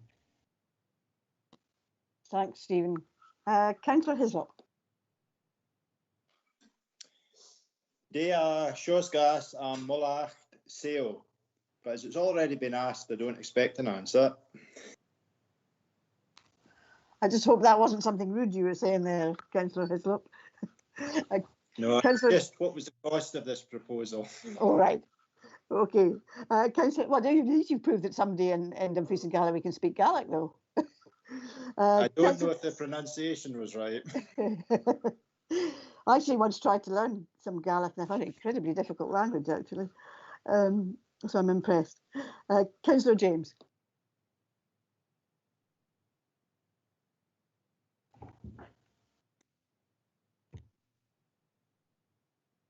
Thank you, Leader. Yes, I'm all for culture and learning languages. One impediment I found to learning languages was that we are not taught English properly in this country, and we don't know how our language is constructed. And if you have the basics of how your own language is constructed, it's not that hard these days to access the tools to learn other languages. So perhaps we start with English, which is our language.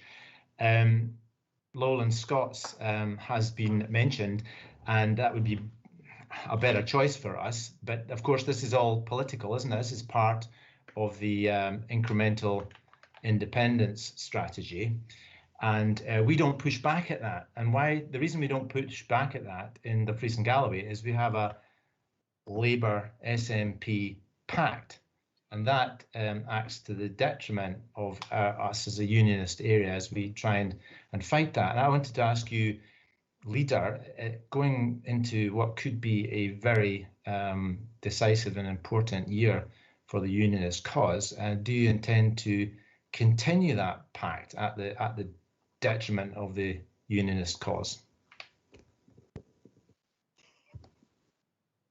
Certainly, it is our intention to continue with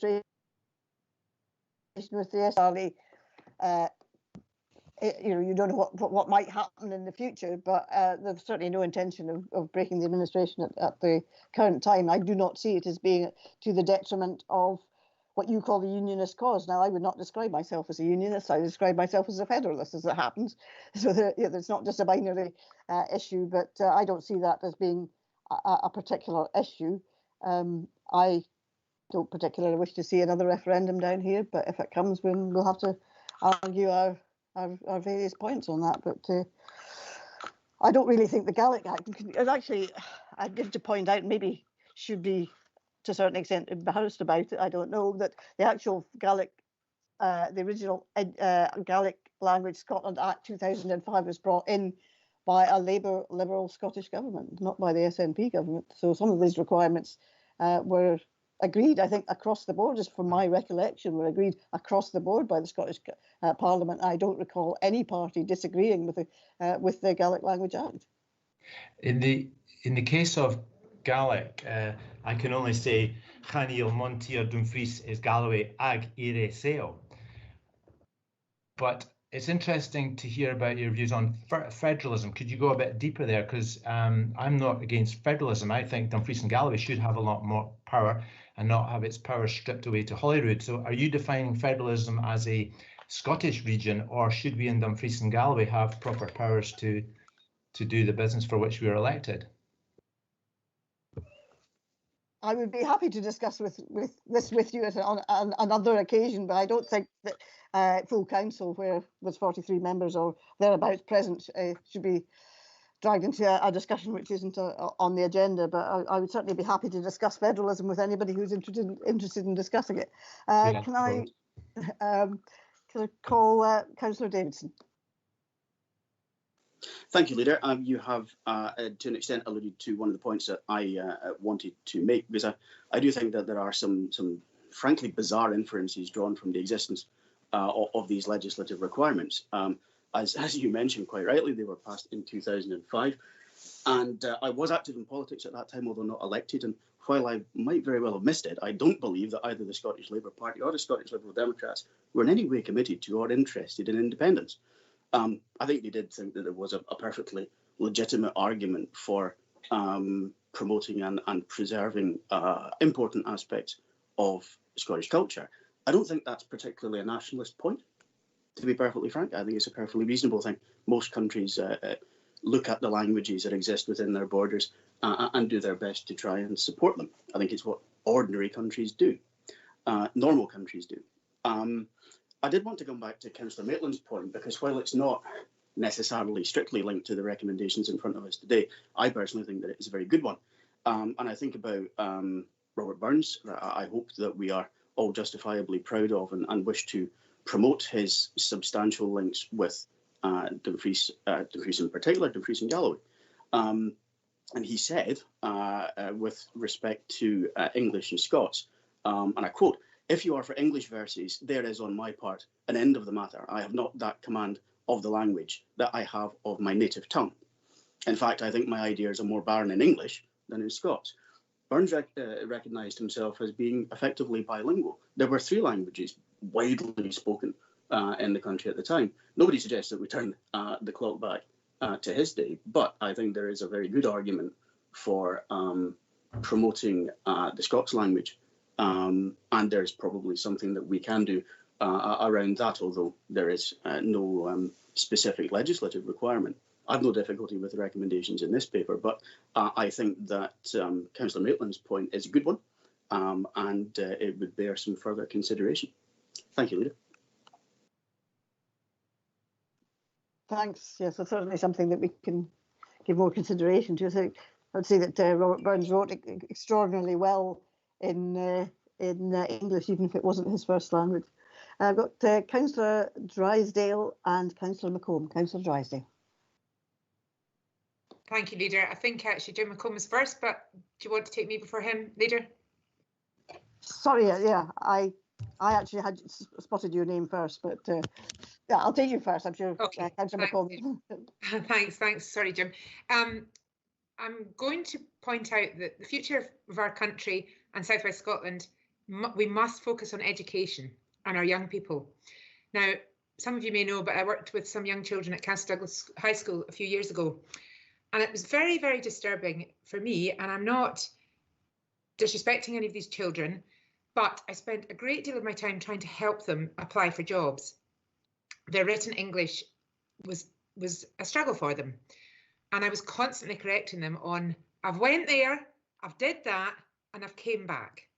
Now, if we can't get the basics right, I don't know where this has come from, but we tend to have this grammatical errors being replicated again and again in South West Scotland for some unusual reason. Now, I think it's really important, and I'm going to direct this at yourself, Stephen, and I hope this is suitable, but if we're going to have planned consultations and engagement with our staff about going forward with Gaelic or Gaelic, whichever way you wish to pronounce it, and our mother tongue must be included in those consultations going forward, because if our children haven't got the best chance in life applying for jobs and they're consistently getting their grammar incorrect, then that is something I think we truly must focus on first and foremost.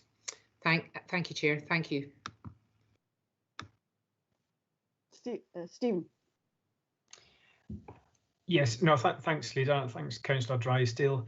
I mean, in terms of your specific point, I think that's something I would want to speak with the Director of Education about in the first instance to see what could be done. I think the planned consultation that we're looking at is very much, focused on Gaelic language as per the requirements of the Act. But I say I'm happy to speak to colleagues in education to take your points on board.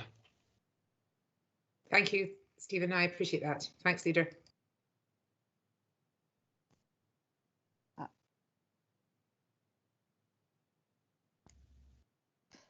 Councillor McComb, my apologies because you were actually ahead of Councillor Drysdale, but we'll take you now. No worries whatsoever, Leader.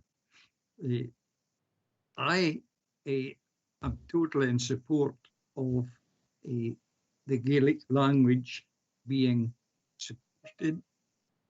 It is an important part of our culture as a country, but I think it is high time that the language spoken by the vast majority of people in Scotland was also given prominence, and that is, of course, Lowland Scots. I think we as a council should be lobbying for the promotion of the Lowland Scots language. I'll leave that one with you, Stephen. Stephen? No, thanks, Leader.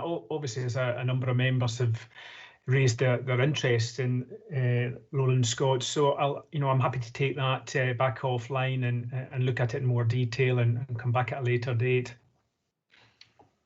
I think there are other organisations lobbying in a similar way, so it might well be worth finding out what's happening in terms of the promotion of Scots, because certainly there have been, there's a wee girl, I think it's more Glaswegian maybe than Lowland Scots. There's a wee girl on the television just the other day who was reading the Gruffalo in Glaswegian, so she was doing very well. So I think there certainly are a number of organisations which are interested in the promotion of Scots. Can we go to the recommendations now? Oh, Stephen, your hand's up. Yep. No, sorry, Leader. It was just to say I'm happy to do some kind of benchmarking and research with neighbouring authorities just to see what they do, just to help inform the future. Great, thanks. I can see a few comments in the chat, but I think they're just comments in a variety of different languages. But, can we now go to the recommendations? The first one is to note the progress, and then we are being asked to agree the proposals and to fulfil the final two actions. Now, are we content to agree that? May I come in, Leader? Is that possible? Yes, Jane. Thank you. Well, what I would like to do, please, is to add quite clearly that we do add a disclosure in Lowland Scots. Quite happy to put in the Gaelic, but I would like to make certain that we don't lose the opportunity of having something really distinctive for Dumfries and Galloway. If you were to highlight it in different colours, you might actually get somebody, in fact, to pay some attention and to look at it. And it seems to me a really quick and easy way of promoting Lowland Scots, as well as fulfilling our legislative requirements, as you have so correctly said. So I'd like to push that one, please. Right. Are other members agreed? Somebody saying, is it Councillor James that you do not support that recommendation? That's correct. I don't want to be paying for any more Gaelic teaching. Well, it's about the disclaimer at the bottom of the emails. It's not actually about the teaching, but we could record your dissent. Take that out as well. Yeah. Thanks. Yeah. Okay. Okay. Everybody else content to agree that with the suggestion that Councillor Maitland has made that we also have a disclaimer in Lowland Scots. Okay. And third one, to agree the additional high-level aims for the new plan as outlined in 3.11. Content to do that? And are you content to agree the consultation mandate? And if I don't see any other dissent, I'll assume. I don't want to support any of the actions. Okay, so we'll record your dissent on all those actions. Okay, thanks very much. Item 7 is a notice of motion on post office services. Members are asked to consider the notice of motion proposed by Councillor Sean Marshall and seconded by Councillor James Dempster. The notice of motion is attached as an appendix. Harry Hay is available on Microsoft Teams to assist members with any questions. And can I ask Councillors Marshall and Dempster to propose their motion, and after that I will invite contributions and questions from other members. Councillor Marshall. Thank you, Leader. Just one point, just on the motion itself on page 85, just to note that in the first bullet point, that should be Post Office Limited, not Scotland. Okay. Thanks, Leader. Well, basically, as a large rural region, with many small communities within Dumfries and Galloway, we have already had our fair share of post office closures over the last few years, and the obvious knock-on significant impact it has had on those communities. I believe personally that since the UK government privatised the post office services in 2014 into Post Offices Limited, there has been a continual erosion of post office services across the UK. However, post offices by their very nature and the range of services they provide are an intrinsic part of any community they operate in, whether that be big or small. So it came as a bit of a blow out of the blue in January when a partner agency of Post Offices Limited, CJ Lang, also known as SPAR to many, announced the temporary then permanent closure of 4 post offices with their outlets at Eastriggs, Gretna, Thornhill and Georgetown. Many of the postal services, such as paying bills, cash withdrawals and deposits, etc., are relied on by many within the community, and particularly, I would say, by the vulnerable and elderly. More worryingly, these latest closure announcements are within some of the largest settlements within our region. For example, Eastriggs and Thornhill both have populations near to 2,000. Gretna has a population of 4,500 to 5,000, and yes, I believe Georgetown is the largest of all with an approximate population of 8,000. So just if you think about it, if Georgetown wanted to be independent from Dumfries and won a yes vote, it would be the 4th largest settlement in Dumfries and Galloway behind Dumfries, Stranraer and Annan. So in real terms, the closure announcement in January by the operator would directly and adversely affect over 10% of the total population of Dumfries and Galloway. Within the report to Council in this motion, I am, however, pleased to see the proactive approach that has already been taken by this Council on this issue, and at 3.5, by speaking to Post Offices Limited, offering potential opportunities to retain the postal services within these communities. And also, if you look at 3.6, the offer to Post Offices Limited that the Council, due to the effect the closures would have on vulnerable residents, would facilitate local engagement and provide support and advice on potential alternative solutions to retain postal services in these 4 communities. Naturally, and rightly so, there has been a huge public outcry from within all of these 4 communities, and this has been backed, I'm pleased to say, by substantial local political pressure and lobbying to Post Offices Limited and indeed the operator. I believe that in view of this activity by all, the operator has had a change of heart and at the beginning of February announced that the postal service would continue at the moment in these 4 outlets until an internal review was conducted and completed by the business. Now, whilst this is encouraging news, it may just be a stay of execution for some or all of these 4 post offices, and we now have a further opportunity to affect the decision directly and secure, hopefully, a positive outcome. Therefore, members, it's important that we support this motion and the 3 actions sought within it, so that we can do everything we can to keep all 4 of these post offices open within these communities. If you look, the first 2 actions are for council officers and elected members to continue the work they have been doing with Post Offices Limited to ensure that we do everything we can to retain the post office services within each of these 4 locations, whether that be in existing premises or, if the decision is taken by the operator, to try and find with Post Office Limited alternative suitable facilities within each of these 4 communities. However, the third action is for Dumfries and Galloway Council to write to the operator, CJ Lang, whilst the review is underway, to make the case and stress the importance why they should keep all 4 post office services operating within their retail outlets in Eastriggs, Gretna, Thornhill and Georgetown. Whilst the operator is a private company, they do have an ethos of encouraging their sparse staff and shops to become part of and integrate within the communities in which they operate. So therefore, what better way of demonstrating that by the company itself by keeping all 4 post offices open?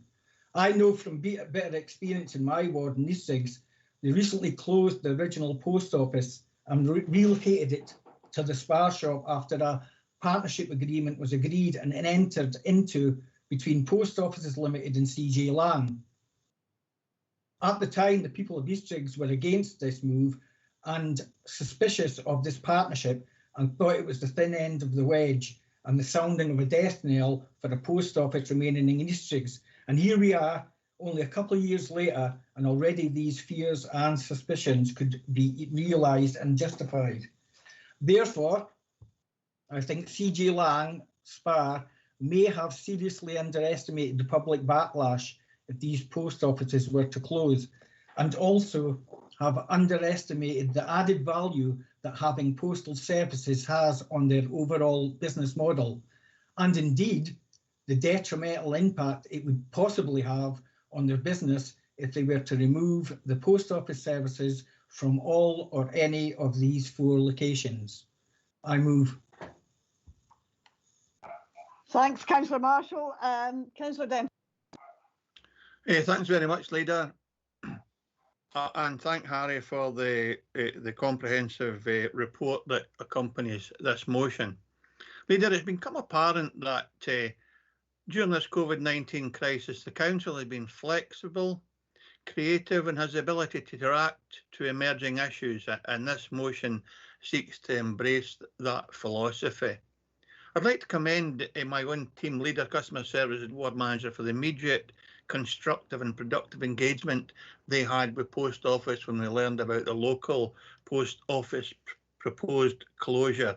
And I'm certain we would have had a temporary solution in place very soon had that been required. And I'm sure that other ward managers and officers in the other wards would have been acting in the same way. Dumfries and Galloway is the place promoted to come to live, work and grow. And part of the requirement for that when folk are looking to locate to places like this is good schools, good medical care and services such as banks and post offices. So it's absolutely vital that these services within our small community and larger communities are not lost. The post office is part of the fabric of society and regarded as absolutely essential in the day-to-day lives of our residents.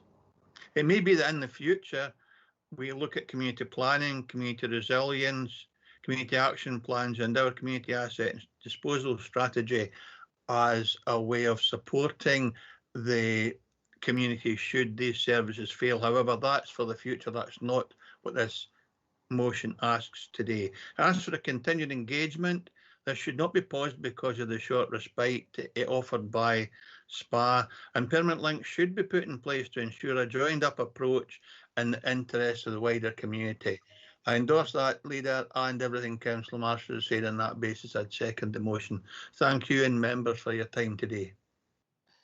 Thank you, Councillor Dempster. I've got Councillor Brodie and Councillor Dryber wanting to speak. Councillor Brodie. Thanks, Leader. I would just like to support the motion and Councillor Marshall's and Dempster's comprehensive case for this, and I thank the officers for taking this forward. We're looking at the Post Office Limited website, it says it's a commercial business driven by a social purpose. But I think that purpose must be to isolate rural areas like East Driggs and Gretna. And as Councillor Marshall said, that we did lose the dedicated post office in East Driggs after consultation, and a private company did take it up. And I think, having taken on that business, they should show a commitment to the community on that. It also says that the post office wants to be as relevant tomorrow as we are today, but it's very irrelevant to these places that have had their post offices closed. It also says on the website that they're proud that we still find it. You'll still find a post office within 3 miles of the country, and that applies to 99.7% of the population. But East Driggs is 4 miles from Annan, and Gretna is even further away. So I think that post office must honour its obligations to provide its services to rural communities. And also I'd like to ask about the what political control there is over post offices. What's the relationship between the UK government and post office counters, and can we put some political lever on our MPs to take this case forward as well? Okay, Hi, do you want to respond to any of that? Thanks, Leader. Yeah, I mean, clearly, I think the section in the report at 3.6 outlines the very responsive approach that colleagues took to this matter, and I think without any doubt that contributed to the fact that the private sector partners involved in this reflected and responded as they did. I think absolutely critically, for a rural area such as Dumfries and Galloway, it's about coming up with solutions that are appropriate for the circumstances. And whilst in no shape or form would we ever want to dictate to any partner how something's delivered, I think the creative approach that we took to come up with viable alternatives that also suited the community, I think, is absolutely the way to go. So certainly, in terms of the future, if full council are supportive of this approach, we will very much continue to operate on this basis. And I think in terms of the role of post office, clearly they are an important part of the local mix, if you like, in terms of the provision that's there. And very often the vulnerable residents in particular depend upon the range of services that are outlined. I too have looked at the social commitment made by post office in terms of the services deliver and indeed the way they deliver, and certainly that is something I would make sure that is emphasised as we move forward. Hopefully that reassures members accordingly. Thanks, Leader. Thanks. I would imagine that I certainly know that MSPs were given the information about the closures, and some of them have been lobbying on it. So I imagine that the MPs will be similarly aware and hopefully will be representing their constituents. Councillor Dryburgh. Yeah, thanks very much, Leader. Obviously in support of the motion coming forward from Councillor Marshall and Dempster, and thank them for bringing it actually forward. I was actually quite surprised when this actually came out, because Post Office had actually redirected members from Gretna, members of the public for Gretna, to Longtown at a time when we weren't allowed to go into different council areas, never mind different countries, for use of Post Office. So it did concern me really hard at that particular time, and that was from local public within Gretna. I think Councillor Brodie, Councillor Dempster, Councillor Marshall have all said what I was going to say, but in this particular case here, from the Gretna perspective, 2,500 people in Gretna who may use, Springfield, and unfortunately Springfield is a small post office compared to the size of the Spar in Gretna. We would fully support what Harry's just said there, with regard working with the local ward officers and try to find some place in Gretna, but fully supportive of the motion, Chair. Thank you. I've got Councillor Ferguson and Councillor Hislop. Councillor Ferguson. Thanks, Leader. I hope my printer's not going to cause too much disturbance in the background. I'm obviously going to support the motion, but I would also ask that when we do write to them that we include something else, and that is ask them to review the quality of the replacements, because the personal experience I've had from a very professional post office near me to the new post office is where it looks like as though it's complete lack of professionalism, different building, nothing near big enough, doesn't have social distancing, all the kind of things that you would worry about. So I'm actually wondering if we could add a bit on there, if people would be happy to add a bit on there, just to ask them to review the quality of or how they pick the replacements when somebody retires or decides to leave the business. Thank you. Thank you, Councillor Ferguson. Councillor Hislop. Thank you, Leader. I think this is an important service just now, but going forward, we have to recognise that services will change. Even since I was a lad, which isn't that long ago, it's maybe longer than some other folk, but when I went to the bank, you spoke to a customer relations officer at the desk, a teller. When you went to the post office, you went to pick up your pension, or you posted a letter, you got stamps, etc. And we're now moving to the situation where through digital connectivity, we don't have the same requirement. I would think in another possibly 20, 30 years, when dinosaurs like myself, who like to actually speak to someone in a shop, pass through the system, will actually be at the stage where all transactions, or most transactions, will be done online. So I think what we need to do just now is make sure that if CJ Lang, Post Office Limited move out, we supply those services where they're needed at this time. And it's something that I think is needed just now, but we could be looking in the near future. We see the shops in the high streets closing because people order everything online now. And I think that's something that might happen in the future. So even ourselves as a council, we're asking people to go online and interact. So it may be in the future, which I think is a retrograde step, because you're missing that community spirit, meeting people and whatever. I think we might actually see that in the future this changes.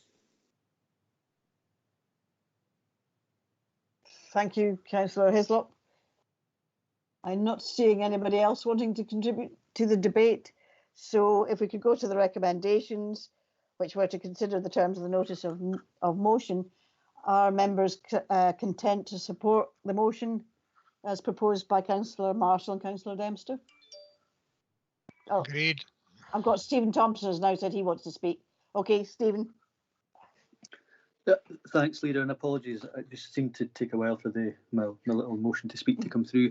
I mean, generally, I'm sort of in agreement with the motion as corrected, but I think I think greater weight should maybe be given to actual holding Post Office Limited to account, because even though while we can make the case for creative local solutions, which are obviously needed to suit the needs of the area and the local communities, I think while we want to shoulder that burden for the good of the community, we also have to hold Post Office Limited's feet to the fire, because the way they're structured, obviously they have an obligation to provide a level of service to communities as well. So I wouldn't want them to be let off the hook by us taking on their load.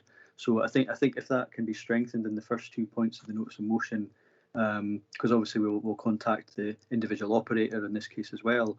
But it's really the general principle there. So while we may work to find a solution, if we don't, we need that assurance from Post Office Limited very strongly that they are actually going to be delivering that, and we can work with them to find out how to best deliver it for our communities.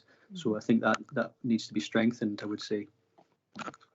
Okay, Sean Marshall wants to come back on that. Yeah, I think I take Stephen's point, but I think we cover that in the second bullet point, because I see that as ongoing meaningful engagement between Post Office Limited and elected representatives and the council. So I think this issue isn't going away. The ideal solution would be that the operator at the moment, after the review, they keep these 4 open, but there's ongoing engagement we require with Post Offices Limited to actually ensure that, you know, that they are fully supportive of our views, and they do everything they can to secure that they have postal services in the most appropriate places across our region. Okay, so I mean the motion. Thanks for that. Yeah, the motion we're considering is the motion as proposed by Councillor Marshall and Councillor Dempster. I mean, it's not a recommendation. That's the motion that we're considering at the moment. Though, obviously, I think the point that Councillor Thompson makes can be covered by that second bullet point. But also bear in mind that this particular set of closures was prompted by CJ Lang's decision to try and get out of it, rather than the Post Office trying to get out. So, you know, they have to bear a responsibility as well. Are we happy to agree to support the motion then? I'm not seeing any dissent, that anybody dissents from support of the motion, so I think the motion is carried. Can we go on now to agenda? No, can I just check with time? Right. I actually might propose that we take the half-hour break now and then go on to item 8, because it's now nearly 1 o'clock and people have been in front of their screens for 2.5 hours. Is that agreeable to people? Okay. Agreed. Agreed. Well, okay, so we'll break. It's now 4 minutes to 1. We'll break until 1:30, and we'll be back at 1:30 prompt.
Good afternoon.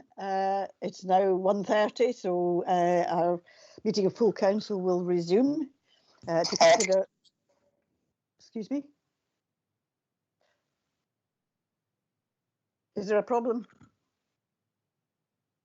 Hello? No, we're fine. Okay, yeah, there's a strange noise. Okay, so I'll start again. Good afternoon. We'll now resume our meeting of full council, and we'll move to agenda item 8, and also of motion on business fund support for bed and breakfast. Before moving to the detail of the motion, given its subject matter, we would have to agree to remove delegation from the Economy and Resources Committee so that it can be discussed. So can I first of all invite members' views on whether delegation should be withdrawn, given that events have moved on since July 2020. The support for bed and breakfast paying council tax grant was mentioned earlier in this meeting, and it will hopefully go live next week. And our local discretionary grant fund opened on the 15th of February, with some 600 applications already having been received. And I see that Councillor Davidson wishes to speak, and then Councillor Scobie. Thank you. Thank you, Leader. I'll move that we do not withdraw delegation. I'll offer in support of that the following reasons. As you have outlined, the situation is continually moving. A number of funds, as we have been advised, are open, with one which is critical to the matter in hand, without doubt, due to open next week. The E&R committee will receive an update on all business support matters at its meeting on the 23rd of March, and certainly I hope that there would be broad agreement that should there be problems and issues in the meantime, should, for example, the fund in question, the B&B fund, not open as anticipated, there would also be scope for a special meeting if that was required. I would consider, therefore, under those circumstances and on that basis, that we would do better to consider the matter in the round with all the available information on how the funds are operating at that time, and crucially, if anyone is still disadvantaged or requires either further support from this council, or indeed for us to take recourse to Scottish Government, that we consider it either on 23rd of March at E&R or by means of a special meeting, should circumstances dictate that's necessary. I'm happy to move that. Thank you, Leader. Thank you, Deputy Leader, and I'm happy to second your motion that we don't remove delegation, but I will bring in Councillor Scobie. Councillor Scobie. Obviously, Convener, hope everyone can hear me, that I would oppose both the Deputy and you as Leader, and move that we do indeed remove delegated powers to consider the motion before us today. Bed and breakfast, self-caterers and indeed hoteliers have been put at a great disadvantage and are being put at a disadvantage in terms of the dither and delay by the First Minister and the Scottish Government in getting out the funds that's been referred to by the Deputy Leader. And the disadvantage currently is that we have and I welcome the discretionary fund from the council, but they cannot be considered until they have been considered in other funding sources. So bed and breakfast and caterers cannot be considered under the discretionary fund until the bed and breakfast fund is announced, and it's when that announcement is going to be made. So in that respect, Chair, I would hope that we do remove delegated powers, and so move.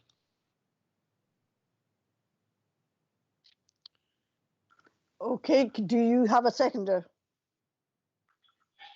Yeah, I'm happy to second that, Chair. That's Councillor Sloan. Okay, now my attention has been drawn to Standing Order 13.2, which states that only the member moving the removal of delegation and any member moving the direct negative by way of an amendment shall be entitled to speak, and the respective seconders shall restrict themselves to a formal seconding, which we've done. And no other member shall be permitted to speak on the motion or amendment for removal of delegation. So basically, we have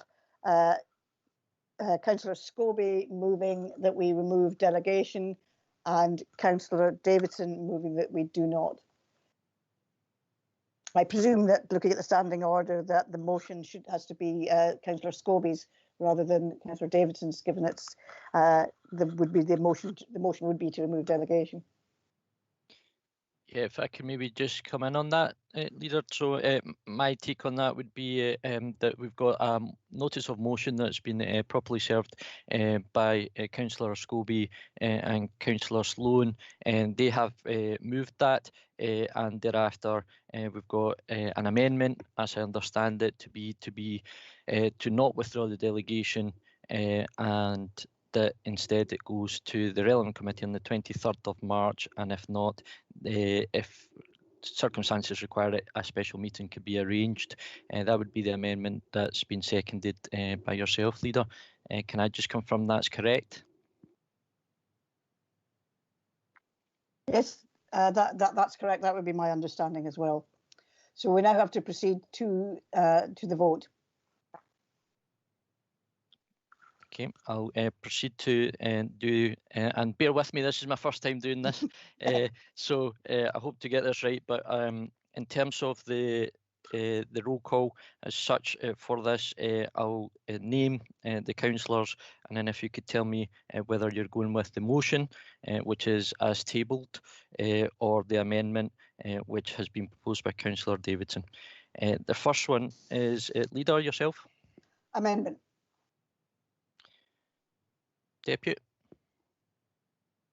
Amendment. Councillor Bell. Yeah, please don't talk for a while, being speaker. Okay. Councillor Bell.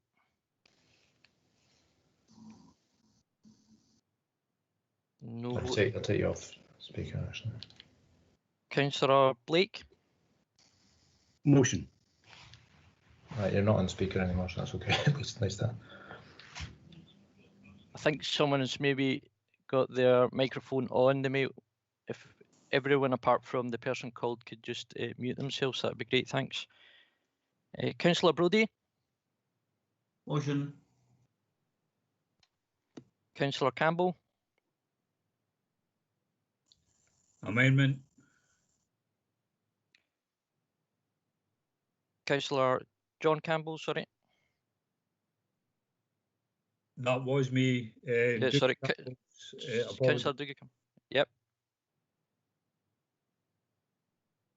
I don't think he's here, Vlad. Yeah, I've noted that. Apologies. Councillor Carruthers.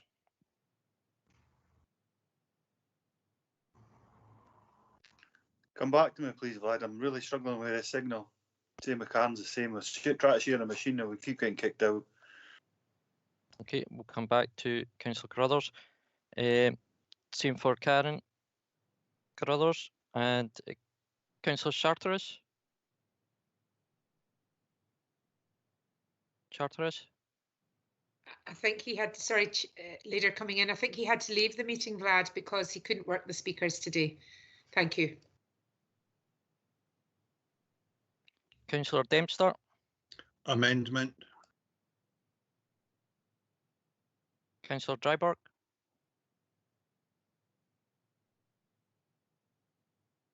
Archie's had to leave the meeting as well. He had another meeting this afternoon. Councillor Drysdale. Motion.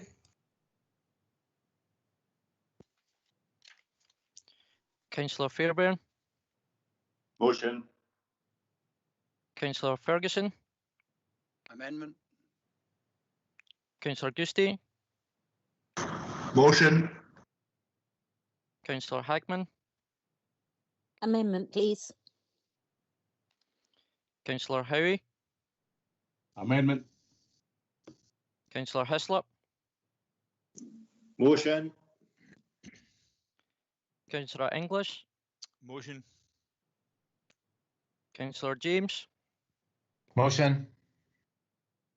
Councillor Johnston. Motion. Councillor Lever. Amendment. Councillor Little. Amendment. Councillor McGregor.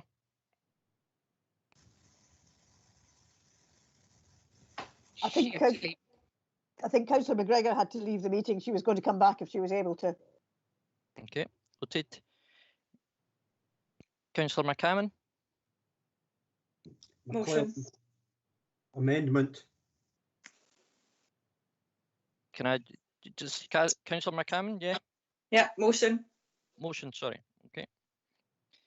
Councillor McClelland. Yeah, I do apologise, Vlad. Amendment. Councillor McComb. Amendment. Councillor McKee. Amendment. Councillor Maitland. Amendment. Councillor Marshall. Amendment. Councillor Martin. Amendment. Councillor Nicholson. Amendment. Councillor Ronnie.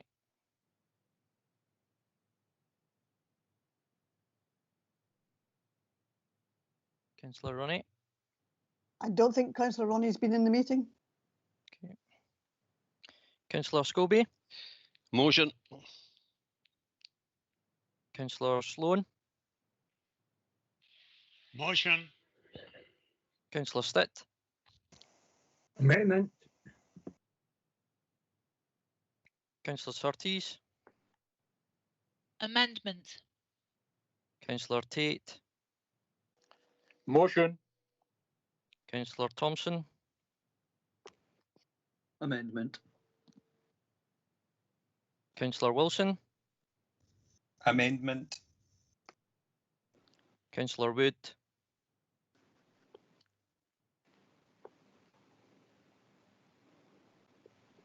Councillor Wood. He's not rejoined, Vlad. Okay. And Councillor Young. Amendment. Was that amendment, sorry? Yes, Vlad. Amendment, please. Okay, noted. And I was to come back to Councillor Carruthers. Thanks, Vlad. Ian Carruthers. Thank you. So I'll go with motion. I just have been kicked out about 5 times today. Karen's here as well if you want to ask. Yes, please. Motion. Councillor. 2 for motions, yeah. Okay, if you just bear with me, I'll just count that up.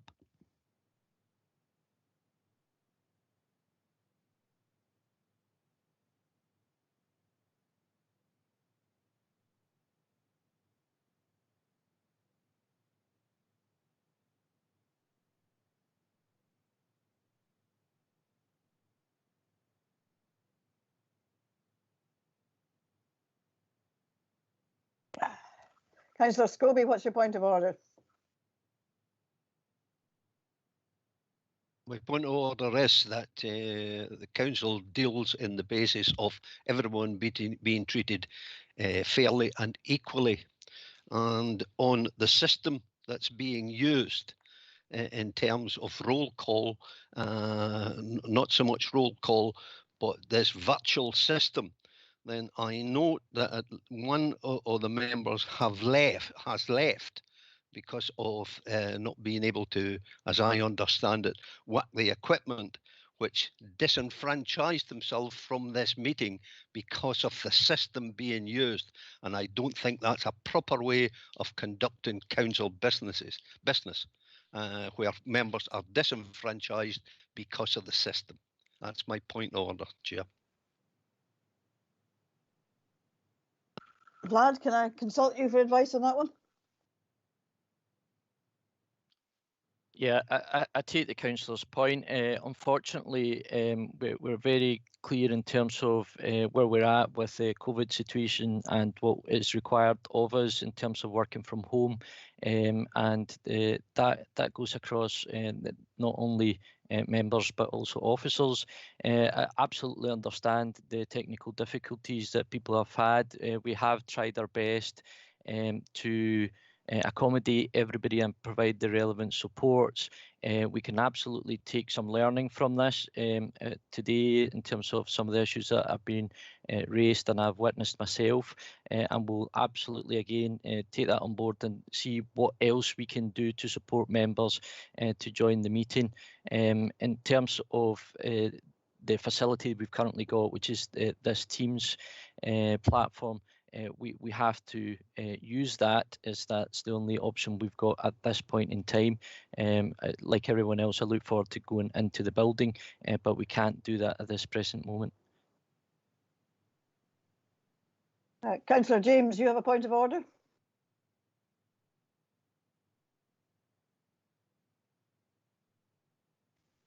Hello. Yeah, my one is similar to Councillor Scobie's. And surely it's a judgment call as to whether we should or should not meet online, because we have to be able to fulfill our role. It's can you work from home? Well, clearly my estimation is we can't properly do our job from home in this case. So if it's a judgment call, whose judgment is it? Are we allowed to choose how the meetings are held? How are we looking at the budget meeting? Is that going to be an online one or an offline one?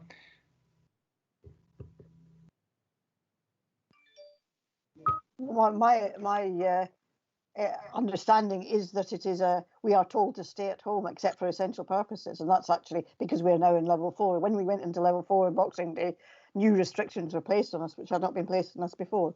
But I'll hand over to Vlad. Yeah, I would echo that, and the guidance and the legislation is quite clear in terms of what we must do for that kind of stay-at-home message. In terms of the question, which I think is probably the more pertinent one in terms of what can we do for members, I think that there are exceptions that we can absolutely look at and try and accommodate for those members that are having either connectivity problems or other issues, and accommodate them in a building within the council portfolio that we currently have open. But we can try and do that, and I'll work with Nick on ensuring that anyone that requires that support moving forward is given that. I know that there has been a general invite for anybody who has those needs, but again, I would emphasise that to members and very much welcome any future requests for support. What is this guidance, may I ask, that is clear? Because have we seen it? We've obviously had meetings in the meantime when the advice was to stay at home. We're staying at home 99% of the time, but this is an essential meeting that we're having, and it'd be much better held face to face. So could you tell us what this guidance is? And it is absolutely binding. Can we not have a say in this and overrule it? Excuse me, Councillor James. We've also got Councillor Wilson coming in with a point of order. I think we're actually getting off the point. There was a vote which has not yet been concluded because we haven't had the result yet. And we seem to be getting into a discussion. And I also see, I don't know whether Councillor Nicholson also has a point of order, but can I take Councillor Nicholson and Councillor Wilson's point of order? But then we must conclude the vote.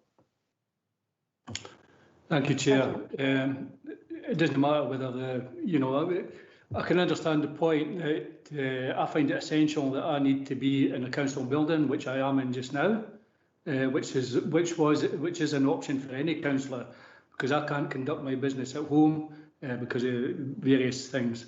But so I am in a council building. I am conducting it. I understand the frustrations regarding this, but in the standing orders, it'll be up to the chair to decide what's relevant or not. I have the opportunity as a councillor to come to a council building because I can't do my business elsewhere, and I'm exercising that like any other councillor. Councillor Wilson, you also had a point of order.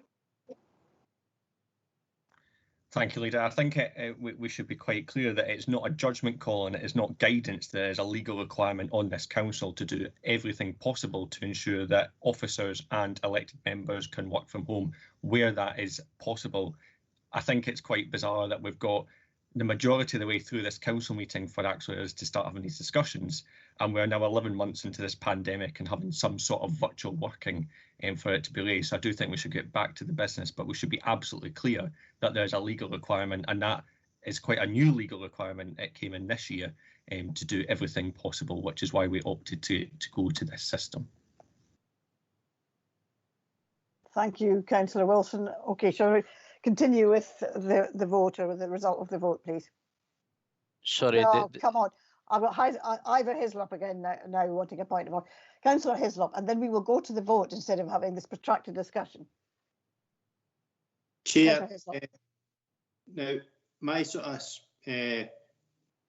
volume or thing broke up a wee bit.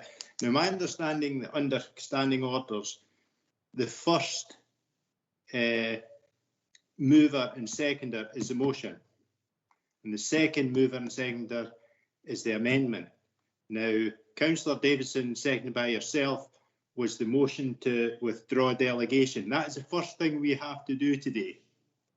No, the amendment was put by Councillor Scobie and Councillor Sloan. Now, I didn't pick up. I just took it that's what was happening. So did I vote the wrong way there? I'm not sure. I presume that you voted the way you wanted to. Now, it was fairly clear in Standing Order 13.2 that the member moving removal of the delegation is the person who, and that's my interpretation, that was the governance officer's interpretation, was it was the member moving the delegation. The motion was to remove the delegation, and the amendment was not to remove the delegation. Now, I understood that you voted to remove the delegation, which I assume, given that most members of your group did the same, that that was the way that you intended to vote.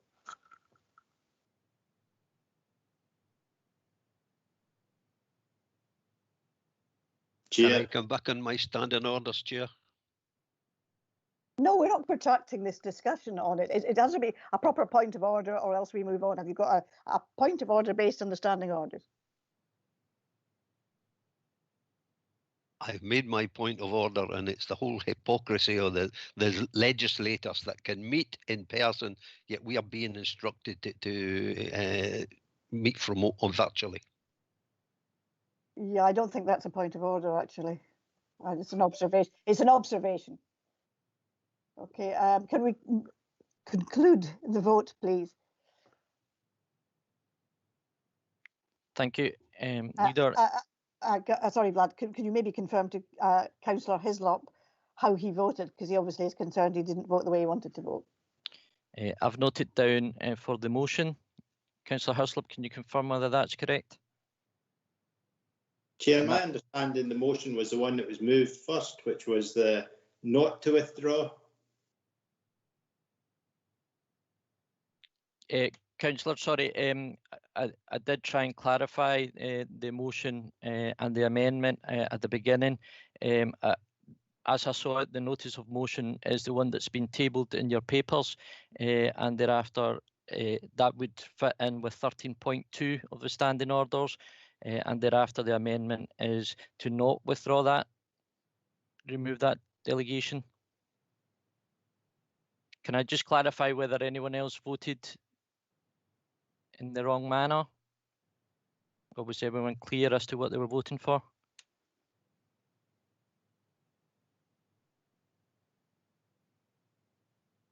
Councillor Hislop, can I just come back to you?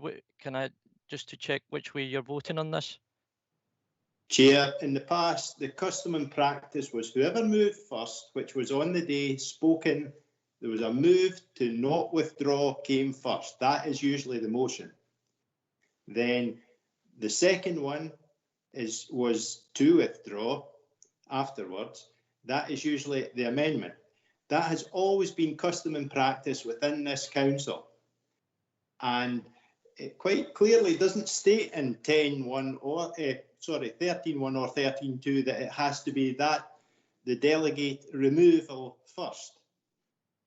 All it says is if there is you have to remove delegation, and the first thing we're asked to do is withdraw delegation. Now, the first motion on that recommendation was not to withdraw. So that should be the motion. Could we just clarify just the way it was taken from myself, and apologies if I've caused confusion. I've taken the notice of motion as tabled in the papers, and that if that's caused confusion, apologies, but did try to clarify. There was no clarification at that point. Thereafter, we took the vote.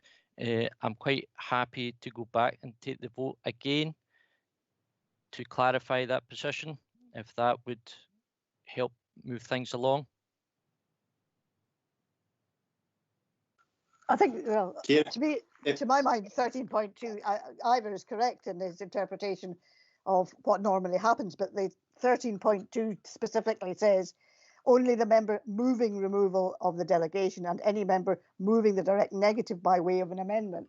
So I think in that case it was fairly clear. But I don't know if Ivor is saying that his vote has been recorded opposite to how he wanted it to be recorded.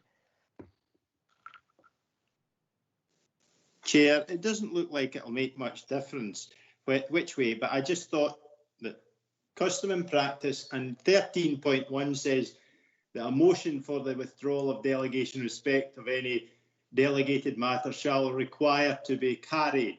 Now, it doesn't say it has to be first, it just says it has to be. And the first motion, custom and practice, is the one that is seconded first. And that was to not withdraw. That's always been custom and practice. There is nothing in standing orders that says that it has to be the motion to withdraw that's first. But it's not going to make much difference, one vote, if I've misunderstood. It broke up just at the time. I think you mean. I think everybody else seemed, sort of on the chat, everybody else seems to feel that it was very clear what the motion was and what the amendment was. So, Vlad, if you could give us the result, please. Yeah, in terms of the motion, there were 15, and that's the motion as tabled in the papers. In terms of the amendment is 21. So the amendment is carried. The amendment is carried and delegation is not withdrawn. And we therefore move directly to the minutes for approval, which is agenda item 9. And can I have mover and seconder for the Civic Government Licensing Panel meeting of the 2nd of December, please? Happy to move. For my second. Okay. Sorry, is that Civic Government 9A, number 9A? That's not what I say. Civic Government Licensing Panel of the 2nd of December. Oh yes, that's the same one, 9A. Same one, Oh. right, okay. Right. Civic Government Licensing Panel of the 12th of January 2021. Move, Chair. Second, Chair. Thank you. Civic Government Licensing Panel of the 28th of January 2021. Move, Chair. Yeah, I'll second. The Economy and Resources Committee of the 26th of January 2021. Happy to move, Leader. Happy to second. Thank you. The Employment and Appeals Subcommittee of the 21st of January. Happy to move. Happy to second. Employment and Appeals Subcommittee of the 28th of January. Happy to move. Happy to second. The Kirkcudbright Common Good Fund Subcommittee of the 14th of January 2021. Happy to move in Dougie Campbell's absence, Leader. Thank you. Happy to second, Leader. The Local Review Body of the 27th of January 2021. Happy to move, Chair. Happy to second. Lockerbie and Lochmaiden Common Good Subcommittee the 16th of December. Move. Second. Pension Subcommittee of the 10th of December 2020.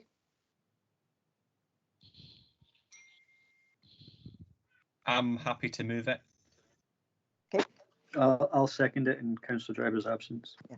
The Planning Applications Committee of the 20th of January 2021. Happy to move, Leader. Happy to second, Leader. A Police Fire and Rescue Subcommittee of the 8th of December 2020. Happy to move in Dougie's absence. Happy to second, Leader. Right. Social Work Services Committee of the 2nd of February. Move.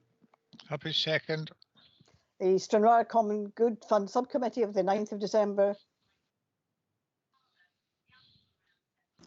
Happy to move, Chair. And we have a seconder? Happy second. Thank you. And the Wigton Area Committee of the 9th of December 2020. Happy to move. I'm happy to second. Thank you. Thank you, everybody. Yeah, Leader, before you move on, please. All right. I'm happy to move the review of standing orders subcommittee of the 8th of December. I think we just missed that one by accident. Oh dear, I'm sorry about that. I don't actually see that on my list somehow. That's very I'm odd. happy to second it. But yeah, do go ahead. Thank you. Thank you, Leader. Yes, right. Yes, it was there. Okay, and then item 10 is the minutes for noting. So item 11 is any other business deemed urgent by the chairman due to the need for a decision. And there is no business deemed urgent due to the need for a decision. And under item 12, we have to consider the adoption of a resolution to exclude the public from the meeting in terms of sections 58(4) and paragraph 9 and 10 of part 1 of Schedule 7A of the Local Government Scotland Act 1973. Now, the reason that we have to do that is that the funding sums associated with the Borderlands a deal, which will be signed hopefully in a couple of weeks' time, and the UK and Scottish governments don't wish the detail of that to be revealed at this time. And that is really the only reason that we're taking this as an exempt item. Now we can I also remind members that in order to join that part of the meeting, we need to leave this meeting and then join the exempt meeting, which means, which I think is in our diaries for 3 o'clock, though obviously it's a bit earlier than that. But if you can join the next meeting after leaving this meeting, I'm going to leave a few minutes to allow people to do that. Thank you.